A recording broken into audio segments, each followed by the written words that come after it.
നമസ്കാരം.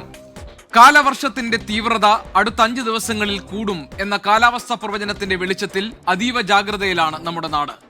തോരാത്ത പേമാരിയിലും വീശിയടിക്കുന്ന കാറ്റിലും കടൽക്ഷോഭത്തിലും മലയോര മേഖലകളിലും തീരപ്രദേശങ്ങളിലും പ്രത്യേക കരുതൽ ആവശ്യമാണ്. ഇതിനോടകം തന്നെ കാലവർഷക്കെടുതി വ്യാപകമായ സാഹചര്യത്തിൽ ഇനിയുള്ള ദിവസങ്ങളിൽ സുരക്ഷാ മുൻകരുതലുകൾ ഒന്നുകൂടി ബലപ്പെടുത്തേണ്ടി വരും. 8 ജില്ലകളിൽ റെഡ് അലേർട്ടും 6 ജില്ലകളിൽ ഓറഞ്ച് അലേർട്ടും പ്രഖ്യാപിച്ചിട്ടുണ്ട്.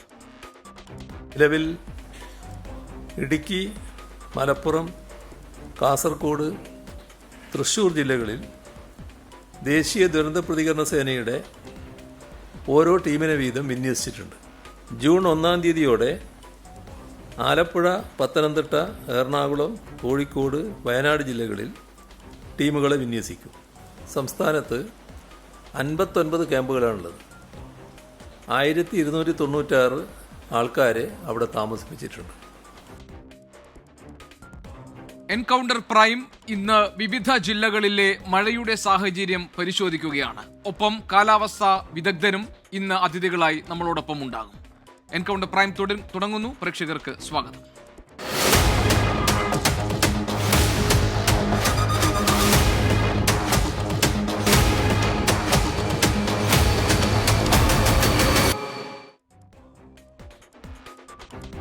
പ്രധാനപ്പെട്ട ജില്ലകളിൽ നിന്നുള്ള തത്സമയ റിപ്പോർട്ടുകളാണ് നമ്മൾ ആദ്യം ഞങ്ങളുടെ പ്രതിനിധികൾ തത്സമയ വിവരങ്ങളുമായി നമുക്കൊപ്പം ഉണ്ടാകും. റെഡ് അലേർട്ട് പ്രഖ്യാപിച്ച ജില്ലകൾ, ആ ജില്ലകളിൽ നിന്നുള്ള തത്സമയ വിവരങ്ങൾ എന്നിവയായിരിക്കും നൽകുക. പത്തനംതിട്ട, കോട്ടയം, എറണാകുളം, ഇടുക്കി, കോഴിക്കോട്, കണ്ണൂർ, തിരുവനന്തപുരം, തൃശൂർ എന്നിവിടങ്ങൾ റെഡ് അലേർട്ട് പ്രഖ്യാപിച്ചിട്ടുണ്ട്. ആ പ്രദേശങ്ങളിൽ നിന്നൊക്കെയുള്ള തത്സമയ വിവരങ്ങൾ നമുക്ക് ഉണ്ടാകും. അവിടെ നിന്നുള്ള തത്സമയ റിപ്പോർട്ടുകളുമായി ഞങ്ങളുടെ പ്രതിനിധികൾ ചേരുന്നുണ്ട്. എല്ലായിടങ്ങളിലും മഴയുടെ സാഹചര്യം വിലയിരുത്താനും എന്തൊക്കെ മുൻകരുതലുകൾ ആണ് സ്വീകരിച്ചിട്ടുള്ളത്, എന്തൊക്കെ മുൻകരുതൽ നിർദ്ദേശങ്ങളാണ് ജില്ലാ ഭരണകൂടം നൽകിയിട്ടുള്ളത്, എന്താണ് നിലവിലെ കാലാവസ്ഥ എന്ന കാര്യങ്ങളൊക്കെ തന്നെ ഈ ഞങ്ങളുടെ പ്രതിനിധികൾ നൽകുന്ന റിപ്പോർട്ടിൽ നിന്ന് മനസ്സിലാക്കാൻ കഴിയും. ഒപ്പം തന്നെ അതിഥികളായി നമ്മളോടൊപ്പം ചേരുന്നു തിരുവനന്തപുരം കാലാവസ്ഥാ നിരീക്ഷണം കേന്ദ്രത്തിലെ ഡയറക്ടർ ശ്രീമതി നീത കെ ഗോപാൽ. അതോടൊപ്പം തന്നെ ഡോക്ടർ എസ് അഭിലാഷ്, കാലാവസ്ഥാ വിദഗ്ധൻ, നമ്മളോടൊപ്പം ചേരുന്നുണ്ട് ഈ ചർച്ചയിൽ പങ്കെടുക്കാൻ. ശ്രീമതി നീത കെ ഗോപാൽ മേഡം, ഈ ഒഡീഷ തീരത്തിന് സമീപമുള്ള ബംഗാൾ ഉൾക്കടലിൽ രൂപപ്പെട്ട തീവ്ര ന്യൂനമർദ്ദം അതിതീവ്ര ന്യൂനമർദ്ദമായി ശക്തി പ്രാപിച്ചുവെന്നും അതുകൊണ്ട് ഇനി വരുന്ന ദിവസങ്ങളിൽ അതിതീവ്ര മഴ കേരളത്തിൽ എല്ലായിടങ്ങളിലും അനുഭവപ്പെടും എന്നതായിരുന്നു നേരത്തെ പുറത്തുവന്ന കാലാവസ്ഥാ റിപ്പോർട്ട്.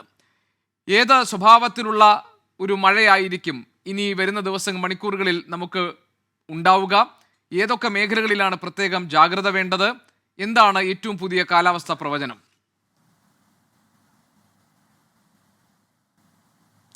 ഒറീസ തീരത്ത് രൂപം കൊണ്ട ആ തീവ്ര ന്യൂനമർദ്ദം, അതായത് ഡീപ്പ് ഡിപ്രഷനായിരുന്നു. അത് ഇന്ന് ഉച്ചയോടടുത്തത് തീരം തൊട്ടു. അതിപ്പോൾ കരയിലാണുള്ളത്. അപ്പോൾ അതുകൊണ്ട് തന്നെ നമുക്ക് അതിൻ്റെ പ്രഭാവം ഇനി അധികം ഉണ്ടാവില്ല. പിന്നെ ആദ്യം ഓപ്പണിംഗ് സ്റ്റേറ്റ്മെൻറ്റായിട്ട് പറഞ്ഞത് ഇനി വരുന്ന 5 ദിവസങ്ങളിൽ മഴ കനക്കുന്നു എന്ന് പറഞ്ഞാൽ അതിലൊരു തിരുത്തുണ്ട്.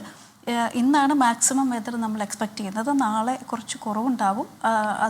അതുപോലെയാണ് നമ്മൾ റെഡ് അലേർട്ടുള്ള ജില്ലകളുടെ എണ്ണം കുറച്ച് കുറവാണ് നാളെ. അതിനുശേഷം നമ്മൾക്ക് മറ്റന്നാളൊക്കെ ആകുമ്പം എല്ലാ ജില്ലകളിലും ഓറഞ്ച് അലേർട്ട്, യെല്ലോ അലേർട്ട് ഇന്ന് കൊടുത്തിട്ടുള്ളൂ. അതിനുശേഷം 31 തീയതികളൊക്കെ ആകുമ്പോഴത്തേക്കും മഴയിലെ അളവിൽ ഗണ്യമായ കുറവുണ്ടാവും. അപ്പോൾ ഏറ്റവും കരുതലോടെ ഇരിക്കേണ്ട ദിവസം ഇന്ന് രാത്രിയാണ്. കാരണം വടക്കൻ ജില്ലകളിലൊക്കെ പ്രത്യേകിച്ചും ഈ മൺസൂൺ സമയത്ത് കൂടുതൽ മഴ പെയ്യുന്നത് രാത്രി കാലങ്ങളിൽ അല്ലെങ്കിൽ വെളുക്കാറാവുമ്പോഴൊക്കെയാണ്. ആ ഒരു കാര്യം ശ്രദ്ധിക്കണം. ആ മഴയൊന്ന് കണ്ടിന്യൂ ചെയ്ത് നാളത്തേക്കും കൂടി നിൽക്കും. നാളെ ഉച്ചയ്ക്ക് ശേഷം മഴയുടെ അളവിലൊക്കെ കാര്യമായ കുറവുണ്ടാവും. അതാണ് ഒരു ശുഭകാര്യമെന്ന് പറയാനുള്ളത്. പക്ഷേ ഈ കഴിഞ്ഞ ദിവസങ്ങളിലെല്ലാം അതിശക്തമായ മഴ വളരെ പരക്കെ ഉണ്ടായിരുന്നത് കൊണ്ട് അതിൻ്റെ എല്ലാം ഒരു കോമ്പൗണ്ട് എഫക്റ്റ്, ഇമ്പാക്റ്റ് അല്ലെങ്കിൽ ഒരു അക്യുമുലേറ്റഡ് ഇഫക്റ്റ് എന്ന് പറയുന്നത് വളരെ ഗണ്യമാണ്. കാരണം ഒരു ഉദാഹരണമായിട്ട് പറയുകയാണെങ്കിൽ കണ്ണൂർ ജില്ലയിലും മറ്റൊക്കെ കഴിഞ്ഞ 5 ദിവസത്തിൽ പെയ്ത മഴ എന്ന് പറയുന്നത് സാധാരണ പെയ്യുന്നതിനേക്കാളും വളരെ പല മടങ്ങ് മഴയാണ് പെയ്തിരിക്കുന്നത്. ഇപ്പോൾ കേരളത്തിലെ മൊത്തം കണക്കെടുത്ത് നോക്കിക്കഴിഞ്ഞാലും പല മടങ്ങ് മഴയാണ് നമുക്ക് ഈ കഴിഞ്ഞ 5 ദിവസത്തിൽ കിട്ടിയിരിക്കുന്നത്. അപ്പോൾ അതുകൊണ്ട് തന്നെ ഈ കോമ്പൗണ്ട് ഇമ്പാക്റ്റ് കൊണ്ടൊന്ന് ഉദ്ദേശിക്കുന്നതെന്ന് വെച്ചാൽ നദികളിലെ ജലനിരപ്പ് ഉയരുക, അല്ലെങ്കിൽ ഈ താഴ്ന്ന പ്രദേശങ്ങളിൽ വെള്ളം കയറുക, പിന്നെ ഓൾറെഡി ദുർബലമായിട്ടുള്ള കെട്ടിടങ്ങളും വീടുകളുമൊക്കെ ഈ അതിശക്തമായ മഴയിലും കാറ്റിലും വീണ്ടും ദുർബലപ്പെടുക, ഇങ്ങനെയുള്ള കാര്യങ്ങളൊക്കെ സംഭവിച്ചിട്ടുണ്ട്. അതുകൊണ്ടാണ് വളരെ വ്യാപകമായിട്ട് ഈ കെടുതികൾ റിപ്പോർട്ട് ചെയ്തിരിക്കുന്നതും. അപ്പോൾ ഇനി വരുന്ന ദിവസങ്ങൾ ഇന്ന് കഴിഞ്ഞ് നാളെയും കൂടി കഴിഞ്ഞ് കഴിഞ്ഞാൽ നമുക്ക് ആശ്വസിക്കാമെന്ന് തന്നെയാണ് വിലയിരുത്തൽ. അപ്പോൾ ഇനി ഒരു ന്യൂനമർദ്ദമില്ല. ആ ന്യൂനമർദ്ദം വടക്കിഴക്കൻ ദിക്കിലേക്ക് മാറുകയാണ്. അപ്പോൾ വടക്കിഴക്കൻ സംസ്ഥാനങ്ങളിലാണ് അതിൻ്റെ കെടുതികൾ ഇനി വരാൻ പോകുന്നത്. കേരളത്തെ സംബന്ധിച്ചിടത്തോളം അതിൻ്റെ ഇമ്പാക്റ്റ് കുറഞ്ഞുകൊണ്ടിരിക്കുകയാണ്. അതായത് ഇത്തവണ മാഡം ഒരു പ്രത്യേകത ഉണ്ടായിരുന്നത് കേരളത്തിൽ കാലവർഷം നേരത്തെ എത്തി എന്നുള്ളതായിരുന്നു. ഇത് ഏതാണ്ട് 10-15 കൊല്ലങ്ങൾക്ക് ശേഷമാണ് കാലവർഷം നേരത്തെ നമ്മുടെ നാട്ടിലെത്തുന്ന ഒരു സ്ഥിതിവിശേഷം ഉണ്ടായത്. അപ്പോൾ അതിൻ്റെ ഒരു തീവ്രത, ഇപ്പോൾ മാഡം പറഞ്ഞത് നേരത്തെ ഞങ്ങൾക്ക് കിട്ടിയിരുന്ന വിവരങ്ങളും റിപ്പോർട്ടുകളും ഒക്കെ ഇനി വരുന്ന 5 ദിവസം അതിതീവ്ര മഴയുടെ ദിവസങ്ങളായിരിക്കും, അതുകൊണ്ട് പ്രത്യേകം കരുതൽ വേണമെന്നൊക്കെ ആയിരുന്നു. അപ്പോൾ ആ തരത്തിലൊരു ആശങ്കയുടെ ആവശ്യമില്ല എന്നാണോ മാഡം പറയുന്നത്? അതായത് ഇനി അങ്ങോട്ട് തീവ്രമഴ എന്നത് നമുക്ക് അനുഭവിക്കേണ്ടി വരില്ല, കാലവർഷത്തിന്റെ സ്വാഭാവിക മഴ മാത്രമായിരിക്കും നമ്മൾക്ക് അനുഭവിക്കേണ്ടി വരിക എന്നല്ലേ മനസ്സിലാക്കേണ്ടതല്ലേ? അപ്പം ഈ 2 ദിവസം ഇന്നും നാളെയും കൂടി കഴിഞ്ഞ് കഴിഞ്ഞാൽ ആശങ്കയ്ക്ക് വഴിയില്ല എന്നാണ്. കാരണം മഴയുടെ അളവ് വളരെ ഗണ്യമായിട്ട് കുറയും. നമ്മുടെ ഈ മഴയ്ക്ക്, കേരളത്തിലെ മഴയുടെ പ്രധാന കാരണമെന്ന് പറയുന്നത് നമ്മുടെ തെക്ക് പടിഞ്ഞാറൻ കാറ്റിൻ്റെ ശക്തിയും അത് അന്തരീക്ഷത്തിൽ മേലെ തട്ടുകളിൽ എത്ര ഉയരത്തിൽ വരെ കാണപ്പെടുന്നു എന്നുള്ളതിനെ ആശ്രയിച്ചാണ്. അപ്പോൾ നമ്മുടെ മൺസൂൺ നേരത്തെ വന്നു. അത് കേരളത്തിലെ മാത്രം ഒരവസ്ഥയായിട്ടല്ല, അതിനെ നമ്മുടെ ഗ്ലോബൽ പാരാമീറ്റേഴ്സ് അല്ലെങ്കിൽ റീജിയണൽ പാരാമീറ്റേഴ്സ് എന്ന് പറഞ്ഞ് പല ഘടകങ്ങളുണ്ട്. അതായത് ഇന്ത്യൻ മഹാസമുദ്രത്തിൽ ഈ കാറ്റ് ഉത്ഭവിക്കുന്നതിൻ്റെ കാറ്റിൻ്റെ പ്രഭവസ്ഥാനമുണ്ട് മഡഗാസ്കർ ഐലൻഡിന് സമീപത്ത്. അപ്പോൾ അതിൻ്റെ ആ ഒരു പ്രഭവസ്ഥാനത്തിൻ്റെ ഒരു ശക്തി, പിന്നെ അതിൽ നിന്ന് ഉത്ഭവിക്കുന്ന കാറ്റ് എത്ര ശക്തിയുള്ളതാണ്, എത്ര ഉയരത്തിൽ വരെ അത് കാണാം, ഇങ്ങനെ പല ഘടകങ്ങളുണ്ട്. നമുക്ക് ഈ രാജസ്ഥാൻ അടുത്തുള്ള ഒരു ഹീറ്റ് ലോ എന്ന് പറയുന്നത് ചൂട് കൂടിയിട്ടുണ്ടാകുന്ന ഒരു ന്യൂനമർദ്ദ പ്രദേശമാണത്. അപ്പോൾ അങ്ങനെയുള്ള പല റീജിയണൽ പാരാമീറ്റേഴ്സും ഗ്ലോബൽ പാരാമീറ്റേഴ്സും അതൊക്കെ വളരെ അനുകൂലാവസ്ഥയിലായിരുന്നു. അപ്പോൾ അതുകൊണ്ടാണ് മൺസൂൺ കേരളത്തിൽ നേരത്തെ എത്തിയത്. പിന്നെ ഈ എല്ലാം അനുകൂല സ്ഥിതിയിലായിരുന്നുകൊണ്ടാണ് കാറ്റിൻ്റെ ശക്തി വളരെ കൂടുതലായിരുന്നു. അതുകൊണ്ടാണ് നമുക്ക് ഇത്രയും തീവ്രമായ ഒരു മഴയും അതും ഇത്രയും ദിവസം നീണ്ടു നിന്ന ഒരു മഴയുടെ ഒരു സ്പെല്ല് നമുക്ക് ഈ ഓൺസെറ്റ് ഫേസിൽ തന്നെ ഉണ്ടായത്. അപ്പോൾ ഇതിന് തുടക്കത്തിൽ തന്നെ മൺസൂൺ ഓൺസെറ്റ് വളരെ വിഗ്രസ് ആയിരിക്കും എന്ന് നമ്മൾ പറഞ്ഞിട്ടുണ്ടായിരുന്നു. നമ്മൾ എക്സ്പെക്റ്റ് ചെയ്തതുപോലെ തന്നെ 23-ാം തീയതിക്ക് ശേഷമാണ് മഴ തുടങ്ങിയത്. അത് അന്ന് തന്നെ പറഞ്ഞിട്ടുണ്ടായിരുന്നു 29-ാം തീയതി ഉച്ചയോടുകൂടിയേ ഈ മഴ കുറയുകയുള്ളെന്ന് നേരത്തെ തന്നെ നമുക്ക് അസസ്മെൻ്റ് ഉണ്ടായിരുന്നത് പറഞ്ഞിട്ടുള്ളതാണ്. അതുകൊണ്ട് ഈ മൺസൂണിൻ്റെ ശക്തി നേരത്തെ വന്നു എന്ന് പറയുന്നത് ഒരുപക്ഷെ ഈ കാലാവസ്ഥാ ഘടകങ്ങളെല്ലാം അനുകൂലമായിട്ട് വന്നതുകൊണ്ടാണ് അത് നേരത്തെ വന്നതെന്ന് നമുക്ക് പറയാം. പക്ഷേ നേരത്തെ വന്നുകൊണ്ട് മാത്രം ഇങ്ങനെയൊരു ഫേസ് ഉണ്ടാവുമെന്ന് ചോദിച്ചു കഴിഞ്ഞാൽ ഇല്ല.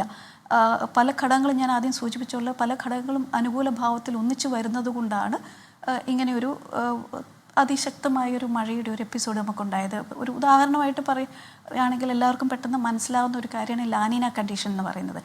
ലാനിന ഉണ്ടെങ്കിൽ സാധാരണ കേരളത്തിൽ മഴ കൂടുതലുണ്ടാവും എന്ന് പറയാറുണ്ട്. ഇപ്പം പസഫിക്കിലെ ആ താപനില എന്ന് പറയുന്ന ഒരു ലാനിന കണ്ടീഷൻ നമുക്ക് ടെക്നിക്കലി പറയാൻ പറ്റില്ലെങ്കിൽ പോലും അതിന് സമാനമായിട്ടുള്ളൊരു സാഹചര്യമാണ്. അപ്പോൾ അതും നമ്മൾ ഈ കൂട്ടത്തിൽ വായിക്കേണ്ടതുണ്ട്. പിന്നെ ഒരു കാര്യം, കാലാവസ്ഥ ശ്രദ്ധിക്കുന്ന ആളുകൾക്ക് മനസ്സിലാവുന്ന ഒരു കാര്യമാണ് ഒരു MJO അല്ലെങ്കിൽ മാഡൻ ജൂലിയൻ ഓസിലേഷൻ എന്ന് പറഞ്ഞാൽ. അത് നമ്മുടെ ഈ ഉഷ്ണമേഖലാ പ്രദേശത്തുകൂടി കടന്നു പോകുന്ന ഒരു മേഘക്കൂട്ടമാണ്. അത് പടിഞ്ഞാറ് നിന്ന് കിഴക്കോട്ടേക്കാണ് അത് നീങ്ങുന്നത്. അതും നമുക്ക് അനുകൂല ഘടകമായിട്ടാണ് ഇത്രയും ദിവസം നിന്നത്. അപ്പോൾ ഈ ആഴ്ച ഇപ്പോൾ 2-3 ദിവസം കഴിയുമ്പോൾ അത് വീണ്ടും നമ്മുടെ ഇന്ത്യയെ ഇൻഫ്ലുവൻസ് ചെയ്യുന്ന അല്ലെങ്കിൽ ഇന്ത്യൻ മഹാസമുദ്രത്തെ ഇൻഫ്ലുവൻസ് ചെയ്യുന്ന ആ സ്ഥലത്ത് നിന്ന് അത് വീണ്ടും കിഴക്കോട്ടേക്ക് പോകും, പസഫിക് സമുദ്രത്തിന് മുകളിലാവും. അപ്പോൾ ആ ആക്ടിവിറ്റി, ഈ മഴയും കൊടുങ്കാറ്റും എല്ലാം പസഫിക് സമുദ്രത്തിലേക്ക് കേന്ദ്രീകരിക്കും. ആ സമയത്ത് നമുക്ക് മഴ കുറവായിരിക്കും. ഇതാണ് നമ്മൾ ഒരു എന്താ പറയുക, കാലാവസ്ഥ ശാസ്ത്രജ്ഞരുടെ ഭാഷയിൽ പറഞ്ഞാൽ ഇതാണ് ഇപ്പോഴത്തെ സിനാരിയോ. ശരി, ഞാൻ വരാം മാഡം. ഡോക്ടർ എസ് അഭിലാഷ് നമ്മളോടൊപ്പം ഉണ്ട്. ഡോക്ടർ അഭിലാഷ്, ഇപ്പോൾ ഈ കാലവർഷം അല്ലെങ്കിൽ ഈ ഒരു സാഹചര്യം എന്നത് ഇപ്പോൾ കേരളത്തിലെ പോയ തലമുറയെ സംബന്ധിച്ച് ഇതൊരു പുതിയ കാര്യമൊന്നുമല്ല. പഴയ തലമുറയെ സംബന്ധിച്ച് നമ്മൾ ഇതിലും വലിയ മഴക്കാലത്തെ കടന്നിട്ടുള്ളതാണ്. വെള്ളപ്പൊക്ക അല്ലെങ്കിൽ പ്രളയ സ്വഭാവത്തിലുള്ള സാഹചര്യങ്ങളെയൊക്കെ നേരിട്ടിട്ടുള്ളതാണ്. പക്ഷേ ആ തലമുറയിൽപ്പെട്ട ആളുകൾ തന്നെ ഇപ്പോൾ പറയുന്നു, പെട്ടെന്ന് വലിയ അതിശക്തമായ മഴ പെയ്യുക, പെട്ടെന്ന് ഇടിയും മിന്നലും ഉണ്ടാവുക, എന്നിട്ട് നമ്മൾ വലിയ കനത്ത മഴ മണിക്കൂറുകളോളം തുടരുമെന്ന് കരുതുമ്പോൾ പെട്ടെന്ന് മഴ നിൽക്കുന്ന സാഹചര്യം.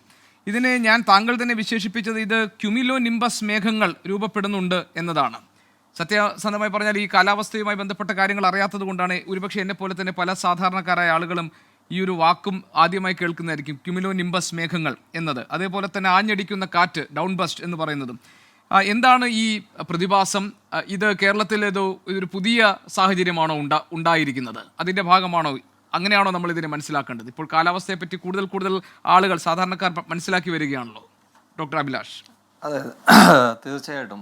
കാരണം ഒരു 2019 കവലപ്പാറ പെട്ടിമുടി ദുരന്തം നടന്ന സമയത്താണ് നമ്മുടെ പഠനങ്ങളിലൂടെ നമ്മളത് പറഞ്ഞത്. കേരളത്തിൽ പ്രത്യേകിച്ചും പശ്ചിമ തീരത്തുള്ള മൺസൂൺ മഴമേഘങ്ങളുടെ ഘടനയിൽ വലിയ മാറ്റങ്ങളാണ് സംഭവിച്ചുകൊണ്ടിരിക്കുന്നത്. കാരണം നേരത്തെ നമുക്ക് പശ്ചിമ തീരത്ത് എടുത്തു കഴിഞ്ഞാൽ പ്രധാനമായിട്ടും ഒരു 1980 മുതൽ അല്ലെങ്കിൽ 2010 വരെയൊക്കെ പ്രധാനപ്പെട്ട 2 ഹോട്ട്സ്പോട്ട്സാണ് ഈ കൂടുതൽ മഴ പെയ്യിക്കുന്നത്. അത് ഒന്ന് കൊങ്കൺ തീരത്ത് മംഗലാപുരത്തിന് വടക്കും, മറ്റത് മുംബൈ തീരത്ത് അല്ലെങ്കിൽ ഗോവയ്ക്കും ഇടയ്ക്ക് ഉള്ള 2 പ്രധാനപ്പെട്ട ഹോട്ട്സ്പോട്ടാണ് അതിതീവ്ര മഴ പെയ്യിക്കുന്ന സ്ഥലങ്ങൾ. അതേസമയം കേരളം ഉൾപ്പെടെയുള്ള പശ്ചിമ തീരത്ത് തെക്കോട്ട് വന്നു കഴിഞ്ഞാൽ നമുക്ക് മഴ കിട്ടും. അതിതീവ്ര മഴയും പണ്ട് കാലത്ത് കിട്ടിയിട്ടുണ്ട്. പക്ഷേ മഴയുടെ ഇൻറ്റൻസിറ്റിയിൽ വലിയ മാറ്റമാണ് കഴിഞ്ഞ ഒരു 10 വർഷമായിട്ട് ശ്രദ്ധയിൽപ്പെട്ടിട്ടുള്ളത്. അതിൻ്റെ പ്രധാനപ്പെട്ട കാരണം തെക്ക് കിഴക്കൻ അറബിക്കടലിൽ രൂപം കൊള്ളുന്ന മഴമേഘങ്ങളുടെ ഘടനയിൽ വലിയ മാറ്റങ്ങളാണ് സംഭവിച്ചിട്ടുള്ളത്. കാരണം അത് ഡേറ്റയുടെ 2019 നമ്മളിത് പറഞ്ഞപ്പം പലരും അത് അംഗീകരിച്ചില്ല, ആ ഒരു തിയറി. പക്ഷേ ഇപ്പോൾ എല്ലാവരും അത്തരം സ്റ്റഡീസുമായിട്ട് വരുന്നുണ്ട്. അതിനെ ബേസ് ചെയ്ത് പല പേപ്പറുകൾ ഇറങ്ങുന്നുണ്ട്. അപ്പം 2019 ശേഷം നമ്മൾ പരിശോധിച്ച് കഴിഞ്ഞാൽ സ്വാഭാവികമായിട്ടും മൺസൂൺ സമയത്ത് ഉള്ള മഴമേഘങ്ങൾ എന്ന് പറയുന്നത് നിംബോസ്ട്രാറ്റസ് വിഭാഗത്തിൽപ്പെടുന്ന ഒരു വളരെ വലിയ ഏരിയയിൽ നിൽക്കുന്ന, എന്നാൽ അധികം കട്ടിയില്ലാത്ത, വളരെ ഉയരം കുറഞ്ഞ മേഘങ്ങളാണ്. പക്ഷേ ഭയങ്കര റെയിൻ പൊട്ടൻഷ്യൽ കാണും. അതേസമയം ഈ അടുത്ത കുറേ കാലങ്ങളായിട്ട് മൺസൂൺ സമയത്തും കണ്ടുവരുന്ന മേഘങ്ങളുടെ ഘടനയിൽ ചെറിയൊരു മാറ്റമുണ്ട്. ഇപ്പം സാറ്റലൈറ്റ് ഇമേജും അതുപോലെ തന്നെ റഡാർ ഇമേജും ഒക്കെ നോക്കിക്കഴിഞ്ഞാൽ ഒരു ആവറേജ് ഹൈറ്റ്, ഇപ്പോൾ ഉണ്ടാകുന്ന മേഘങ്ങൾ ആവറേജ് ഹൈറ്റ് ഒരു എക്കോ ടോപ്പ് എന്നൊക്കെ പറയും, അതൊരു 10 കിലോമീറ്റർ വരെയൊക്കെ എക്സ്റ്റെൻഡ് ചെയ്യുന്നുണ്ട്. അപ്പോൾ ഇതിൻ്റെ ഒരു പ്രധാന പ്രശ്നം എന്ന് പറയുന്നത്, ഒന്നാമത്തെ കാര്യം, ഇത്തരം വലിയ കൂമ്പാരമേഘങ്ങളല്ല, ഒരു പ്രീ മൺസൂൺ ടൈമിലോ അല്ലെങ്കിൽ പോസ്റ്റ് മൺസൂൺ സമയത്തോ നമ്മൾ കാണുന്ന വലിയ കൂമ്പാരമേഘങ്ങൾ, വലിയ ഇടിയും മിന്നലും ഉണ്ടാക്കുന്ന ടൈപ്പുള്ള കൂമ്പാരമേഘങ്ങൾ അല്ലെങ്കിൽ പോലും പ്രത്യേകിച്ചും ഈ മിഡിൽ ലാറ്റിറ്റ്യൂഡ്സിൽ കാണുന്ന തരത്തിലുള്ള ഈ സ്കോൾ വെതർ അല്ലെങ്കിൽ ഗസ്റ്റി വിൻഡ് അസോസിയേറ്റ് ചെയ്തിട്ടുള്ള സ്കോൾ ലൈൻ ടൈപ്പ് സിസ്റ്റംസ് ഫോം ചെയ്യുന്നുണ്ട്. ആ സമയത്താണ് നമുക്കിപ്പം ശ്രദ്ധിച്ചറിയാം, ഇപ്പോൾ ഏറ്റവും കൂടുതൽ വില്ലനായിട്ട് വന്നിട്ടുള്ളത് കാറ്റാണ്, മഴയോടൊപ്പം ഉണ്ടാകുന്ന കാറ്റാണ്. അപ്പോൾ കാറ്റും ഒരു സ്പെല്ലായിട്ടാണ് വരുന്നത്. ഈ സ്പെല്ലുണ്ടാകുന്ന സമയത്ത് നമ്മൾ ശ്രദ്ധിച്ചാൽ മനസ്സിലാകും, മേഘങ്ങളോട് അസോസിയേറ്റ് ചെയ്തിട്ടാണ് ഈ സ്പെല്ല്, ആ ഒരു കാറ്റ്, ഗസ്റ്റ് വിൻഡ് കൂടുന്നത്. അപ്പോൾ അതിൻ്റെ പ്രധാനപ്പെട്ട കാരണം എന്ന് പറഞ്ഞു കഴിഞ്ഞാൽ, ഈ മേഘങ്ങൾക്കുള്ളിൽ നിന്നും താഴോട്ട് വരുന്ന തണുത്ത വായു പ്രവാഹമുണ്ട്. അത് താഴെ വരുമ്പോഴത്തേക്കും പല സൈഡിലേക്ക് സ്പ്രെഡ് ചെയ്ത് പോകും. അതൊരു ലൈനായിട്ടായിരിക്കും അത് ഫോം ചെയ്യുന്നത്. അതൊരു മുന്നോട്ടുള്ള അഡ്വാൻസിങ് ലൈനിൽ ഇങ്ങനെ ഫോം ചെയ്ത് ക്ലൗഡിൻ്റെ ഡെവലപ്മെൻറ്റിനെയും അത് ട്രിഗർ ചെയ്യും. അതുകൊണ്ടാണ് സ്പെൽ ടൈപ്പായിട്ടുള്ള മഴ വരുന്നത്. അതായത് മുമ്പേ സൂചിപ്പിച്ചതുപോലെ ഇതൊരു ചെറിയ ഇടവേളകളിൽ വലിയൊരു മഴ വന്നിട്ട് മാറുന്നു, വീണ്ടും ആ ഒരു ലൈൻ ഓഫ് തണ്ടർ സ്റ്റോംസ് അല്ലെങ്കിൽ ലൈൻ ഓഫ് സ്റ്റോംസ് വീണ്ടും ഫോം ചെയ്യുന്നു. ആ ഒരു പാറ്റേണിലാണ് ഈ കഴിഞ്ഞ കുറച്ച് ദിവസമായിട്ട് കേരളത്തിൽ മഴ ലഭിച്ചുകൊണ്ടിരിക്കുന്നത്. ഇപ്പോൾ ഈ സ്കോൾ ലൈൻ വരുന്ന സമയത്ത് ഡൗൺ ബേസ്റ്റ് ഉണ്ടാകും. അതായത് മേഘങ്ങൾക്കുള്ളിൽ നിന്ന് തണുത്ത വായുപ്രവാഹം താഴേക്ക് വരും. അതിൻ്റെ വേഗത എന്ന് പറയുന്നത് ചിലപ്പോൾ മണിക്കൂറിൽ 60-70 വലിയ തണ്ടർ സ്റ്റോംസ്, വലിയ കൂമ്പാരമേഘങ്ങളാണെങ്കിൽ അതൊരുവരെ 100 km/h വരെ വേഗത്തിലുള്ള കാറ്റ് ഉണ്ടാക്കാൻ ശക്തിയുള്ള വായുപ്രവാഹമായിരിക്കും വരുന്നത്. പക്ഷേ ഈ സമയത്ത് നമുക്കൊരു മീഡിയം ലെവൽ ക്യുമുലോ നിംബസ് ഒരു ക്യുമുലസിൻ്റെ ഒരു എക്സ്റ്റെൻഡഡ് വെർഷൻ ആയിട്ടുള്ള 10 കിലോമീറ്റർ വരെ ഹൈറ്റിലുള്ള മേഘങ്ങളായതുകൊണ്ട് ചെറിയ തോതിലുള്ള വായുപ്രവാഹം ഉണ്ടാകുന്നു. അതായത് മൺസൂൺ കാറ്റ് സജീവ അവസ്ഥയിലാണ്. അത് ഏകദേശം 40-50 കിലോമീറ്റർ സ്പീഡിലുള്ള കാറ്റ് പടിഞ്ഞാറ് നിന്ന് കിഴക്കോട്ട് വീശുന്നു. അതോടൊപ്പം തന്നെ ഈ മേഘക്കൂട്ടങ്ങൾ വരുന്ന അവസരത്തിലാണ് ഗസ്റ്റി വിൻഡ്. അത് പലരും മിന്നൽ ചുഴി എന്നൊക്കെ പറഞ്ഞ് മാധ്യമങ്ങൾ പ്രചരിപ്പിക്കുന്നു. പക്ഷേ മിന്നൽ ചുഴിയും ഗസ്റ്റി വിൻഡും രണ്ടും രണ്ടാണ്. അതായത് ഇത് ഒരു 5 മിനിറ്റ് വരെയൊക്കെ നീണ്ടു നിൽക്കാം. മിന്നൽ ചുഴി വരുന്ന സമയത്ത് വളരെ ചെറിയ നിമിഷം കൊണ്ട് അത് അപ്രത്യക്ഷമാകും. പക്ഷേ ഇതെന്ന് പറഞ്ഞാൽ ഒരു 5-10 മിനിറ്റ് വരെയൊക്കെ ചില അവസരങ്ങളിൽ നീണ്ടു നിന്ന് ശക്തമായിട്ട് പല ഡയറക്ഷനിൽ, അതിനൊരു പ്രത്യേകിച്ച് ഡയറക്ഷൻ കാണത്തില്ല, അത് അഡ്വാൻസിങ് ആയിട്ട് പോകുന്ന ഡയറക്ഷനിൽ തന്നെ ആയിരിക്കും ഡോമിനൻ്റ് ആയിട്ടുള്ള വിൻഡ് വരുന്നത്. അപ്പോൾ അങ്ങനെ വരുന്നത് കൊണ്ടാണ് ഈ കാലഘട്ടത്തിൽ മൺസൂണിൽ എല്ലാ ഭാഗത്തും, പ്രത്യേകിച്ചും ഒരു ജില്ലയെന്നുള്ളതല്ല എല്ലാ ജില്ലകളിലും മഴയോടൊപ്പം വരുന്ന ശക്തമായ കാറ്റുകൊണ്ടുള്ള പ്രശ്നങ്ങളാണ് ഏറ്റവും കൂടുതൽ നമുക്ക് ഉണ്ടായിട്ടുള്ളത്. അതിന്റെ ഡോക്ടർ അഭിലാഷ്, താങ്കൾ പറഞ്ഞത് is this A new phenomenon? നമ്മളെ സംബന്ധിച്ച് ഇതൊരു പുതിയ പ്രതിഭാസമാണോ? തീർച്ചയായിട്ടും മൺസൂൺ സമയത്ത് നമുക്കിങ്ങനെ വൈഡ് സ്പ്രെഡായിട്ട് ഇത്തരം ഗസ്റ്റി സ്കോൾ ലൈൻ ടൈപ്പ് ഇത്തരം മേഘം കൂട്ടങ്ങളിൽ വരുന്ന ഇത്തരം ഡൗൺ ബേസ്റ്റ് ഉണ്ടാകുന്നത് അത്ര കോമൺ അല്ല. കാരണം ഉണ്ടാകാറുണ്ട്, പക്ഷേ ഇത് പെർസിസ്റ്റൻ്റ് ആയിട്ട് കഴിഞ്ഞ ഒരാഴ്ച കാലഘട്ടമായിട്ട് നമുക്ക് ഉണ്ടായിക്കൊണ്ടിരിക്കുകയാണ്. ശരി, അപ്പോൾ അതായത് അതിൽ നമുക്ക് പ്രത്യേകം കരുതൽ വേണം എന്നുകൂടി ആയിരിക്കുമല്ലോ താങ്കൾ ഉദ്ദേശിക്കുന്നുണ്ടാവുക. നമുക്ക് വിവിധ ജില്ലകളിൽ നിന്നുള്ള റിപ്പോർട്ടർമാർ അവിടുത്തെ സ്ഥിതിഗതികൾ എന്താണ് എന്ന് നമ്മളോട് വിശദീകരിക്കും. പത്തനംതിട്ടയിൽ നിന്ന് AB ജയശങ്കർ, കോട്ടയത്ത് നിന്ന് ടോബി ജോൺസൺ, എറണാകുളത്ത് ശ്യാംകുമാർ, ഇടുക്കിയിൽ രാഹുൽ വിജയൻ, കോഴിക്കോട്ട് ദീപക് ധർമ്മടം, കണ്ണൂരിൽ അരുൺ പൂപ്പറമ്പ, തിരുവനന്തപുരത്ത് മേഘന മുരളി, തൃശ്ശൂരിൽ നിന്ന് സുരജ് സജി, ഞങ്ങളുടെ പ്രതിനിധികൾ തത്സമയം വിവരങ്ങളുമായി നമ്മളോടൊപ്പം ചേരുന്നു. പത്തനംതിട്ടയിൽ ജയശങ്കറുണ്ട്. ജയശങ്കർ, പത്തനംതിട്ടയിൽ നിലവിലെ സാഹചര്യം എന്താണ്? ഇപ്പോൾ കാലാവസ്ഥാ നിരീക്ഷണ കേന്ദ്രത്തിൽ നിന്ന് കിട്ടുന്ന വിവരങ്ങൾ അനുസരിച്ച് ഇന്ന് രാത്രിയാണ് അതിശക്തമായ മഴയ്ക്കുള്ള സാധ്യതയുള്ളത്. ഇന്ന് രാത്രിയും നാളെ പകലും, അത് കഴിഞ്ഞാൽ പിന്നീട് അങ്ങോട്ടുള്ള ദിവസങ്ങളിൽ മണിക്കൂറുകളിൽ മഴ കുറയുന്ന സാഹചര്യമായിരിക്കും ഉണ്ടാവുക എന്നതാണ്. മുഖ്യമന്ത്രി ഇന്ന് പറഞ്ഞത് സുരക്ഷാ മുൻകരുതലുകൾ സ്വീകരിക്കണം, തീരപ്രദേശത്തുള്ളവർ ജാഗ്രത പാലിക്കണം, മലയോര മേഖലകളിലുള്ളവർ കരുതലുണ്ടാകണം, അനാവശ്യമായ യാത്രകളുണ്ടെങ്കിൽ ഒഴിവാക്കണം, സുരക്ഷിത ഇടങ്ങളിലേക്ക് മാറണം എന്നൊക്കെയാണ്. പത്തനംതിട്ടയിലെ സ്ഥിതിഗതികൾ എന്താണ്?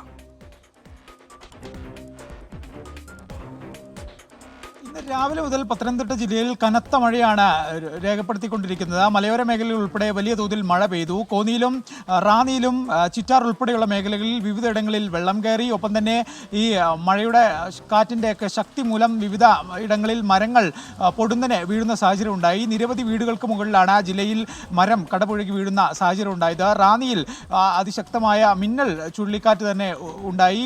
100-ലധികം മരങ്ങളാണ് ഇവിടെ കടപുഴകിയും ഒടിഞ്ഞും വീഴുന്ന സാഹചര്യം ഉണ്ടായത്. മണിക്കൂറുകൾ കഷ്ടപ്പെട്ടാണ് ഫയർഫോഴ്സ് ഗതാഗതം ഉൾപ്പെടെ പുനഃസ്ഥാപിച്ചത്. KCBക്ക് ഉൾപ്പെടെ ലക്ഷങ്ങളുടെ നഷ്ടമാണ് ജില്ലയിൽ പലയിടങ്ങളിലും വൈദ്യുത പോസ്റ്റുകൾ മറിഞ്ഞു വീണുകൊണ്ട് ഉണ്ടായതെന്നാണ് പ്രാഥമികമായ കണക്കെട്. എന്തായാലും ജില്ലയിൽ വ്യാപകമായ നാശനഷ്ടം ഇന്നുണ്ടായി.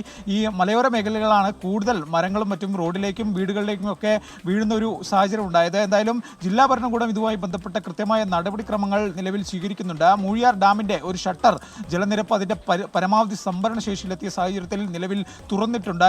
ഈ ഡാമുമായി ബന്ധപ്പെട്ട പ്രദേശങ്ങളിൽ താമസിക്കുന്ന ആളുകൾ ജാഗ്രത പുലർത്തണമെന്നൊരു മുന്നറിയിപ്പ് ജില്ലാ ഭരണകൂടം ഇതിനോടകം തന്നെ നൽകുകയും ചെയ്തിട്ടുണ്ട്. ഒപ്പം തന്നെ ജില്ലയിൽ 2 ദുരിതാശ്വാസ ക്യാമ്പുകൾ കോന്നി, തിരുവല്ല താലൂക്കുകളിലായി നിലവിൽ ആരംഭിച്ചിട്ടുണ്ട്. ഈ പ്രദേശങ്ങളിൽ വെള്ളവും മറ്റും കയറിയ ഇല്ലെങ്കിൽ അപകടകരമായ ഇടങ്ങളിൽ താമസിക്കുന്ന ആളുകളെയാണ് നിലവിൽ ഈ 2 ദുരിതാശ്വാസ ക്യാമ്പുകളിലായി മാറ്റിപ്പാർപ്പിച്ചിരിക്കുന്നത്. ജില്ലയിൽ 18ഓളം വീടുകൾ ഭാഗികമായി ഈ മഴക്കെടുതിയിൽ തകർന്നു എന്നാണ് ജില്ലാ ഭരണകൂടം പറയുന്നത്. അതിൻ്റെ കണക്കും മറ്റും ജില്ലാ ഭരണകൂടം വൈകിട്ടോടുകൂടി പങ്കുവെക്കുകയും ചെയ്തിരുന്നു. എന്തായാലും വലിയ ജാഗ്രത ജില്ലയിൽ വേണം. ഇന്ന് അതിതീവ്ര മഴയ്ക്കുള്ള റെഡ് അലേർട്ടാണ് ജില്ലയിൽ പ്രഖ്യാപിച്ചിരിക്കുന്നത്. നാളെ ഓറഞ്ച് അലേർട്ടാണ്. അപ്പോൾ പോലും വലിയ തോതിലുള്ള മഴ വനമേഖലയിൽ ഉൾപ്പെടെ ഉണ്ടാകും. ഈ വനത്തിൽ മഴ പെയ്തു കഴിഞ്ഞാൽ തന്നെ ജില്ലയിലെ പമ്പാ നദിയും അച്ചൻകോവിൽ ആറ് ഉൾപ്പെടെയുള്ള നദികളിൽ ജലനിരപ്പ് ഗണ്യമായ രീതിയിൽ ഉയരാനുള്ള ഒരു സാധ്യത കാണുന്നുണ്ട്. അതുകൊണ്ട് തന്നെ ഈ നദീതീരങ്ങളിൽ ഉൾപ്പെടെ പോകുന്ന ആളുകൾ വെള്ളത്തിൽ ഇറങ്ങരുത്.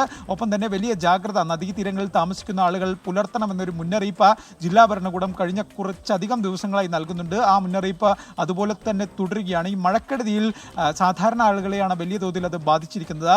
പല ആളുകളുടെയും വീടിന് മുകളിലേക്ക് മരം പൊടുന്നനെ കടപുഴകി വീണു. ചില വീടുകളുടെ മേൽക്കൂര ഉൾപ്പെടെ കാറ്റിൽ തകരുന്ന സാഹചര്യം ഉണ്ടായി. മഴയ്ക്കൊപ്പം തന്നെ കനത്ത കാറ്റും ജില്ലയിൽ വലിയ വെല്ലുവിളിയായി.